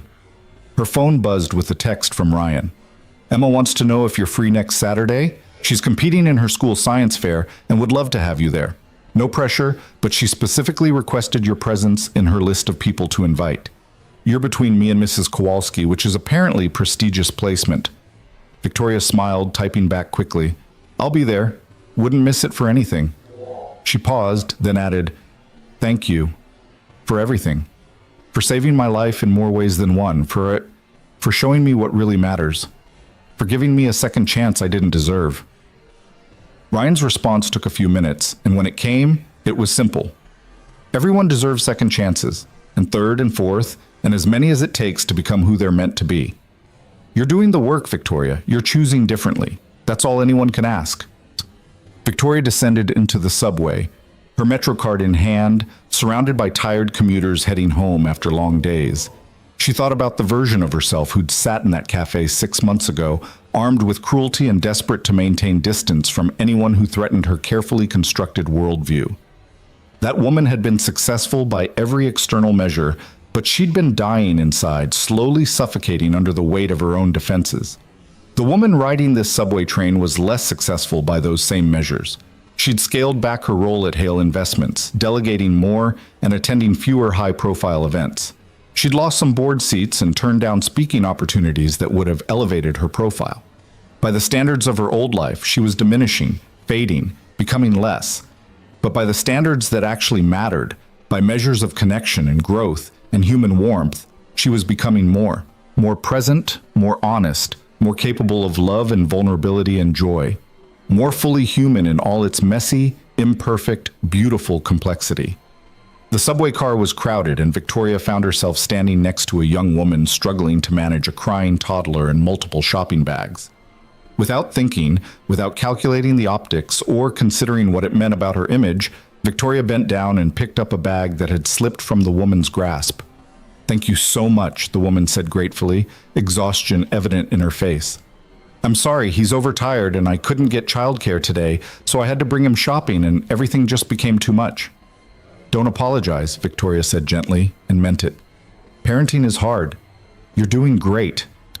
The woman's eyes filled with tears at this small kindness from a stranger, and Victoria understood. Sometimes the smallest gestures mattered most because they reminded you that you weren't alone, that other people saw your struggle and chose compassion over judgment. She rode with the woman for 3 more stops, helping with bags and even entertaining the toddler with silly faces that made him laugh. When the woman got off at her stop, she thanked Victoria again, her voice thick with emotion. "You have no idea what that meant to me. Thank you for seeing me." Victoria watched her go, carrying her child and her burdens, navigating her life with grace under pressure. A year ago, Victoria wouldn't have noticed her. 6 months ago, she might have noticed, but would have considered helping beneath her station. But today she'd chosen kindness reflexively, without calculation, because it was becoming her default setting rather than her aspiration. She was changing, slowly, imperfectly, inconsistently, but genuinely. The work was ongoing, would probably always be ongoing, but the direction was clear. Away from cruelty and isolation, toward kindness and connection. Away from measuring worth by bank accounts, and toward measuring it by character and compassion. Victoria emerged from the subway into Brooklyn Heights as snow began to fall, soft and silent in the streetlight glow. Her apartment building was modest but warm, with neighbors who said hello in the elevator and a doorman who asked about her day. She climbed the stairs to her floor, no private elevator here, and unlocked her door to a space that was smaller and simpler, but infinitely more alive than her penthouse had ever been. On her kitchen counter was the plant Emma had given her, thriving despite Victoria's inexperience with care. Beside it was a framed photo, the only one in her apartment, from Emma's science fair. Emma stood between Ryan and Victoria, beaming with pride while holding her blue ribbon, and all 3 of them looked genuinely happy. No performance, no calculation, just human connection captured in a moment. Victoria made tea and sat by her window, watching snow transform Brooklyn Heights into something magical. She thought about the cafe, about gunmen and terror, and the moment her life could have ended. She thought about Ryan's calm voice telling her to stay down, his body shielding hers, his absolute certainty that every life, even the life of someone who'd been cruel to him, was worth protecting. She thought about Emma's gap-toothed smile and her wisdom about bioluminescent creatures making their own light in darkness. About Dr. Winter's patient guidance through the difficult work of healing. About Margaret's steadfast friendship through years when Victoria had given her little reason to stay. About the young mother on the subway and the simple grace of being seen. All of it, every moment, every choice, every small act of kindness given and received, was building into something new. Not a finished product, not a completed transformation, but a life in progress. A life being lived rather than performed, experienced rather than optimized, felt rather than calculated. Victoria pulled out her phone and opened a new message to Ryan. "I've been thinking about what you said that night in the park, about how I needed to remember who I was before the world taught me to be hard. I think I'm starting to remember. But more importantly, I think I'm discovering who I can become. Thank you for believing that was possible when I couldn't." His response came quickly. "The person you're becoming was always there, Victoria. She was just buried under a lot of protective layers. I'm proud of you for doing the excavation work, even when it's painful. Emma and I are lucky to have you in our lives." Lucky. He considered himself lucky to know her, despite everything, despite the cruelty of their first meeting, despite her wealth and his lack of it, despite the vast differences in their worldviews and life choices. He saw her, really saw her, and chose friendship anyway. Victoria finished her tea and prepared for bed. her heart full in a way she was still learning to recognize and accept. Tomorrow she had therapy, then a board meeting where she'd present her revised ethical guidelines despite knowing they'd face resistance. Tomorrow night she'd have dinner with Margaret and actually be present for the conversation, rather than mentally reviewing work while pretending to listen. This weekend she'd go to the community center and play piano imperfectly while Emma practiced beside her, and Ryan would sit nearby reading his book and occasionally looking up to smile at them both. Tomorrow and the day after, and all the days stretching ahead, she'd keep choosing differently. Keep building a life measured by what mattered rather than what impressed. Keep growing toward the person she wanted to be instead of defending the person she used to be. It wouldn't be easy. The old patterns would resurface. The cruelty would try to reassert itself as protection. The fear would whisper that vulnerability was weakness and isolation was safety. But she'd have tools now, therapy and friendship, and the living example of Ryan and Emma showing her what a life built on the right priorities looked like. She'd have second chances and third chances, and as many chances as it took. And most importantly, she'd have the memory of that cafe, of staring down death and discovering that when everything else fell away, when money and power and status meant nothing, the only thing that mattered was human connection. The only thing worth dying for was other people. The only thing worth living for was love. Victoria turned off the lights and lay in her bed, listening to Brooklyn sounds outside her window, cars and voices, and the gentle whisper of falling snow. Somewhere across the river, Ryan was tucking Emma into bed and kissing her goodnight, creating the kind of moment that wouldn't make headlines or impress anyone, but would matter more than all of Victoria's billions ever could. And somewhere inside herself, in the parts she'd buried under decades of defensive cruelty, Victoria felt something unfamiliar, but welcome. Peace. Not perfection, not completion, but the quiet satisfaction of knowing she was finally, after all these years, moving in the right direction. Toward light, toward love, toward life, toward home.